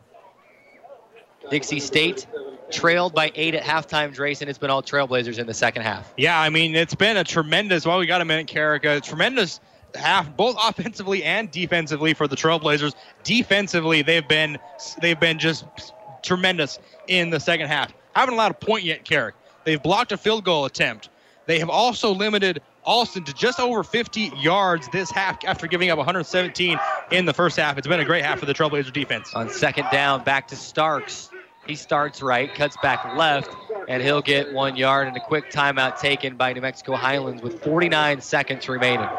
Your Dixie State, it's 3rd and 8. How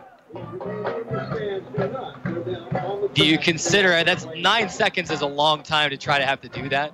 Do you consider trying to run around, trying to get this play going for 9 seconds? I don't think you can't risk anything. I don't think you risk it at that point. Anything could happen. We saw Devin Henderson earlier in the game just fumble out of nothing. I don't think you risk that here. 3rd down, handoff, up the middle, play still going. Down to 43 seconds. Lawrence Starks, you're going to have 3 seconds. They're going to have to punt the ball away. Yeah, but you're going to see Coach McClure here on the sideline. Looks like if I was Coach McClure, I'd call a timeout here just before to set it up. Just before the play clock comes on. It's possible though. It's also possible, Carrick, they just run in the backfield. Yeah, run the clock off and just take a knee. Almost. I mean, you're going to see Easton Smith here. They're going to stay on the field. Yeah, maybe you don't even bring the punter out. 10 seconds on the game clock, 8 seconds on the play clock. Play clock down to 4, 3, 2, 1. Timeout, Dixie State. With 2.4 seconds remaining, you can just do a long snap, maybe kind of an extended victory formation. Yeah, just do a shotgun. Yeah, take 2 or 3 steps back. Make sure that the clock is expired, and then just take a knee. You don't even mess. You don't even mess with trying to punt this ball away. 2.4 seconds remaining. Dixie State leading at 28-23. Man, what a game. Dixie State has just dominated here in the second half, outscoring Highlands 13-0 in the second. No score here in the fourth, and the Dixie State defense has come up big when they needed it in the second half. You said it, Carrick. I mean, they've come up play after play, even after all the personal fouls, the ejection earlier in the game, all the stuff that's gone wrong for the Trailblazer defense. They have been excellent, Carrick, excellent in this second half. Haven't allowed a point. Like I mentioned, they blocked a field goal attempt that would have brought them within 2, could have changed the game of this one a little bit. They have been excellent in the second half. A lot of credit to them. As soon as this game's over, we'll see if we can try to get a report from Maki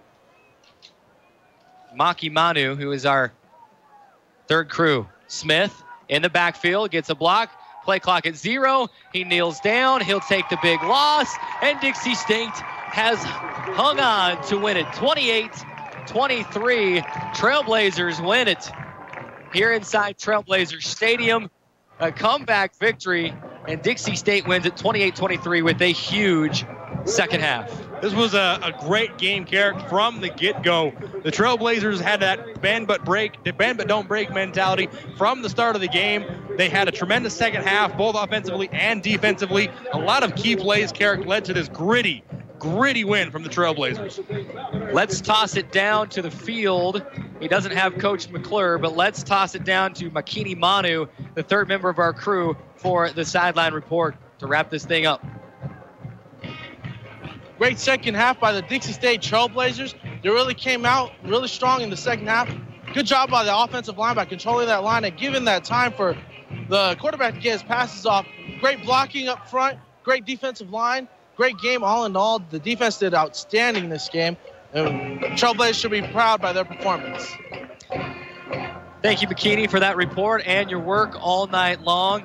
Unfortunately, we weren't able to get organized to get Coach McClure at halftime or here after the game. That's something we'll try for going forward to do on the broadcast going forward. But Dixie State, all in all, getting the win, 28-23. Let's step away. Let's take a 2-minute timeout.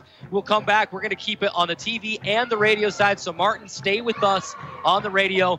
2-minute timeout. We'll come back and wrap things up for Trailblazer Stadium. Dixie State 28, Mexico Highlands 23. 2-minute timeout. It's back to the action for DSU Athletics, brought to you by Ken Garff St. George Ford Lincoln. We now return you to Dixie State Athletics. Welcome to the Trailblazer halftime show here on Radio Dixie 91.3. Carrick and Drayson are joining inside Trailblazer Stadium. Dixie State winning it 28-23. We welcome you back inside the booth. Believe we're still on radio, 91.3. Martin, if you can hear us, we're going to stick it with Drayson and I here at the booth for a few minutes. We'll toss it back to you for some final thoughts. We are on TV, radio, and internet. Trailblazers win it 28-23. Before I forget, before we go any further, I want to thank some of our great Dixie State Athletics sponsors, Catering Concepts, Lonnie Boy's Barbecue, Chick-fil-A, Jimmy John's, Mountain America Credit Union, Camping World, Dad's Trucking, Intermountain Healthcare, Campus Dining, and InfoWest. Ton of our great sponsors. Just to name a few, don't have time to rattle them all off. We have some great sponsors here at Dixie State, and we appreciate all that they do and really helping us make these broadcasts possible, everything possible here at Dixie State. The Trailblazers win it 28-23, and this is the post-game wrap. Drayson Ball and I will wrap things up here, give you some final stats, some final thoughts. We'll name a player of the game and a play of the game, and then we take a look at some highlights as well. Drayson, you got the stat sheet there. Why don't you break down some numbers for us? Give us some final numbers in this game, both team and individual numbers that jumped out at you. Yeah, Carrick, here's the difference in the second half. Looking back on the first half, Trailblazers really struggled to contain Dion Alston, Cowboys running back. Allowed 117 yards on the ground for the Cowboy rusher. But in the second half, Carrick limited him to only 53 yards. That's the difference. That's the difference in the game, as well as the Dixie State offensive runner, J. Luongo, 105 yards for Luongo in the second half alone, Carrick. That's where the game turned. That's where the Dixie State offense was able to control the ball, control the time of possession, and just pound the ball. That's where the game turned for me. A couple of interesting stats here, Carrick. Trailblazers actually got outgained tonight. Yeah. Outgained tonight. 363 yards for the Trailblazers compared to 393 for the Cowboys. However, the Trailblazers gaining more yards on the ground at 203 yards. That's the difference for me, Carrick. That was one of our keys to the game. You got to control the offensive line. They did that in the second half, both offensively and defensively. Defensive line was able to contain Alston. Offensive line was able to open up big holes for Luongo. Dixie State, the 28-23 victory to improve to 2-1 this season. You got to go back to 2012. Check that, 2012. To find the last time that Dixie State started 2-1. And they did it the exact same way. Opened the season with a loss to Adams State and then defeated Western Oregon and Azusa Pacific in back-to-back weeks. So Dixie State has matched, and that is the best start in the D2 era. Trailblazers have never started 3-0. They never started 2-0, but two times, 2012 and in 2007, have started at 2-1. A win next week against South Dakota Mines, and Dixie State would be off to the best start they've seen in the Division II era. This game was not easy by any stretch of the imagination. As I mentioned in the pregame show, I think a lot of people, when they looked at this game early on and known New Mexico Highlands' record the last few years, they thought, well, it won't be that great of a game. This was an extraordinary football game tonight, and we knew that this was a different New Mexico Highlands team coming in this season. Dixie State fortunately able to hang on for the win here, but they're a resurgent offense. They are getting the job done this year, and they have a legitimate national type player in Dion Alston, who Dixie State was able to figure out, like you said, and bottle up in the second half. But Dixie State said, I'll give you your Dion Alston, and I will one-up you with our Seijay Luongo, 27 carries, 168 yards, and a touchdown. Doesn't end up averaging as many yards per carry as Dion Alston, but Seijay finally gets that huge game that we were waiting for. Plagued with injury last year off and on, missed the CSU Pueblo game due to an injury, had a pretty good game last week, and now you can see that he's back. He's got his full movement. He's making cuts. He's doing the things that he needs to do in order to get the victory for Dixie State. You mentioned a couple of other guys, but how about Easton Smith? Another great game of Easton Smith. 13 to 25 yards, 13 to 25 through the air for 160 yards and a touchdown, and 2 just on the money deep balls down the field. Both of them led to touchdowns. 1 to Brad Duran, then the deep ball to DeJuan Dantzler, and he gets the job done. Also want to mention DeJuan Dantzler had an amazing game, 4 catches, 83 yards. Didn't get in to the end zone and get rewarded that way, but had an amazing game tonight. Brad Duran, 4 catches, 31 yards. Defensively, you look at Dixie State. Dixie State has yet to have a double-digit tackler in a single game so far this season. And that is because they spread it out so much, and this Dixie State defense spreads to the football. There's no double-digit tacklers. So you look, the leading tacklers, 3 of them all finish with 7 tackles. Mike Jones has 7 tackles, JT Anderson has 7, and Jordan Nichols has 7 as well, and they're able to get the job done. Didn't get to the quarterback as many times as last week, but still, Danny Cameron was not all that comfortable in the backfield on passing plays. And they did a tremendous job of that in the second half. Carrick was able to get a good push from their defensive line. We saw several plays where Dixie State rushers on defense was able to get in there and cause some disturbances there in the Cowboy backfield. We saw Anthony Yarbo a handful of times, Wes Moai, Sebastian DeMartini, Remington Kelly. We saw a bunch of different guys get in to the Cowboy backfield, forcing pressure throws, early throws quicker than Danny Cameron would have preferred. We also saw him getting in there blowing up plays in the backfield. That was, for me, the biggest turning point from the first half to the second half is the play from the defensive line in that regard. Let's take a look at some highlights if we've got them down in the truck, maybe just second half highlights or highlights for the game. Here was the kickoff in the start of the second half. Henderson just ball just pops out, and you hate when that happens. You just feel really bad, but Dixie State able to recover that, and then 2 plays later, Seijay Luongo able to make a man miss, 22 yards for the touchdown, and that's when things got going. Yeah, I mean, it was a great turn of events there coming out of the half. Easton Smith swinging it near side. That was a big stop for Mexico Highlands on 3rd down early in the 3rd quarter. Smith had a great game. He had 13 of 25. Here's the play of the day for me right there. DeJuan Dantzler reaching out, stretching out the hands, making the catch. That would set up the touchdown run for Lawrence Starks right here. Cutting it inside. Second effort, getting in for the score, his 2nd collegiate touchdown. Yeah, great play there. A great offensive play by DeJuan Dantzler. One of the best catches you'll see anywhere. And then the 2-yard rush by Lawrence Starks. New Mexico Highlands was threatening inside after some Dixie State penalties, and the Trailblazers were up to the task. They'd have to kick a field goal. They blocked it. I did not notice that it was a poor snap. The handler had a hard time handling the snap. Didn't notice that in game. Remington Kelly, the block. Dixie State got it back. You saw a personal foul there. And then this is the play right here that sealed the deal. Cameron felt the pressure, just put the ball up, and Trayvon Watson was able to snag the ball. Dixie State would then run the clock out. After that, the Trailblazers win it 28-23. Grayson, let's put our heads together here and let's name a player of the game tonight. I think I know who it is, and then we'll name a play of the game as well. I'm going to give you first crack at this. Player of the game for Dixie State tonight. Yeah, I mean, there's got to be a lot of different names to go around, Carrick, but I think the obvious one is AJ Luongo. Had the big breakout game, Carrick. We talked before we came on air. We were waiting for this. We were waiting for Luongo to have a big breakout game like he was capable of, and he delivered tonight. He was absolutely sensational, especially in the second half. We talked about it earlier in the game. How many times did we look up and another 3 yards, another 4 yards, another 5 yards for Luongo, able to just churn up a big chunk of yards on each carry. Carrick, a lot of times, was able to get yards after initial contact, keep the legs churning, keep the feet moving, getting extra push, getting extra yards. That kind of stuff really matters, really comes down to, this game of inches, like they say, Carrick, and every yard counts. Luongo was able to maximize on every carry, every rush, and able to pick up 168 yards, his best game of the season so far.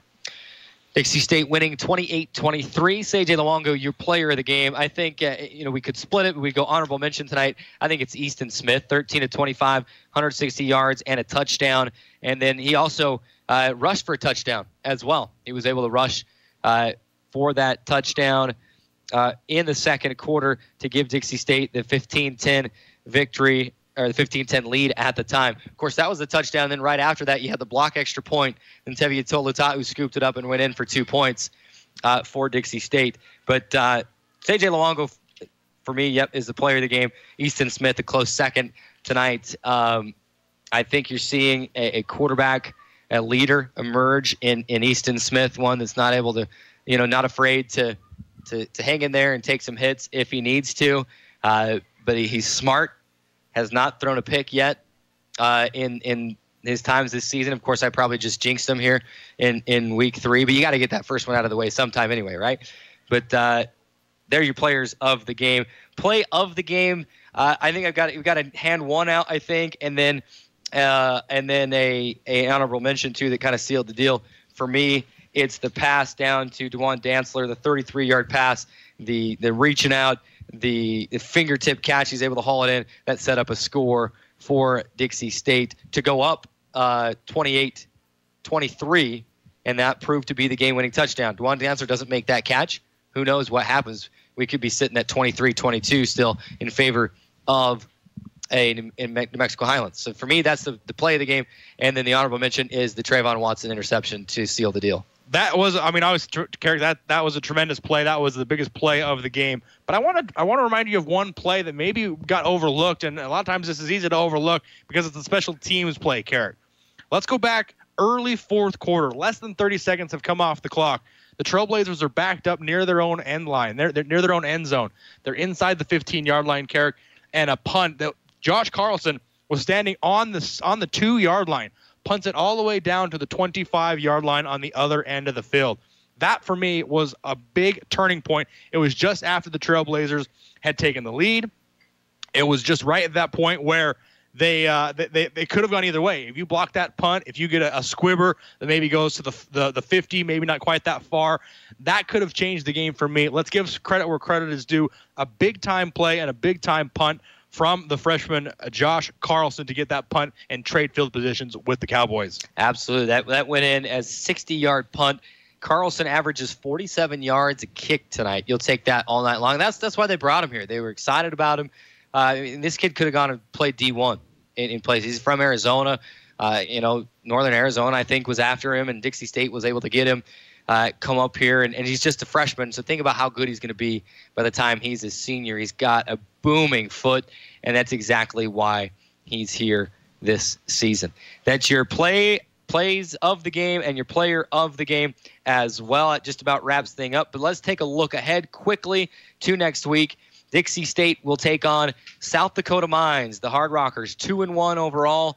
1-1 in RMAC play as they defeat GNAC conference member, former Dixie State opponent Simon Fraser from up in Canada, 52-28. They roll in that game. Not surprising.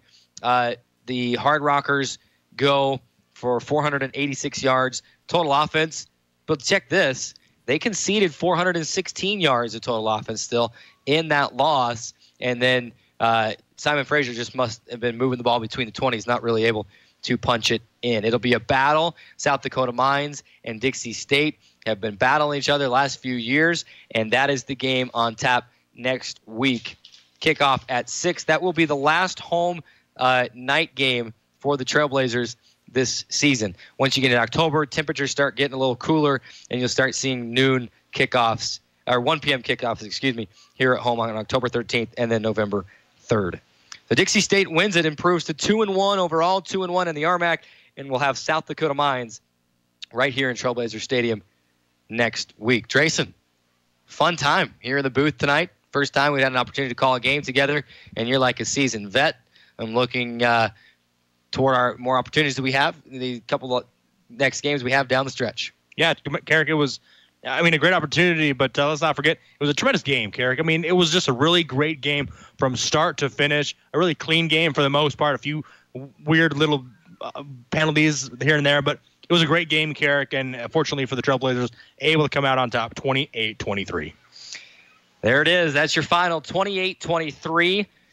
I want to thank you for listening or watching, however you were joining us tonight. For McKinney Manu, our third member on the crew, and for Drayson Ball, this is Carrick Segmiller thanking you for watching.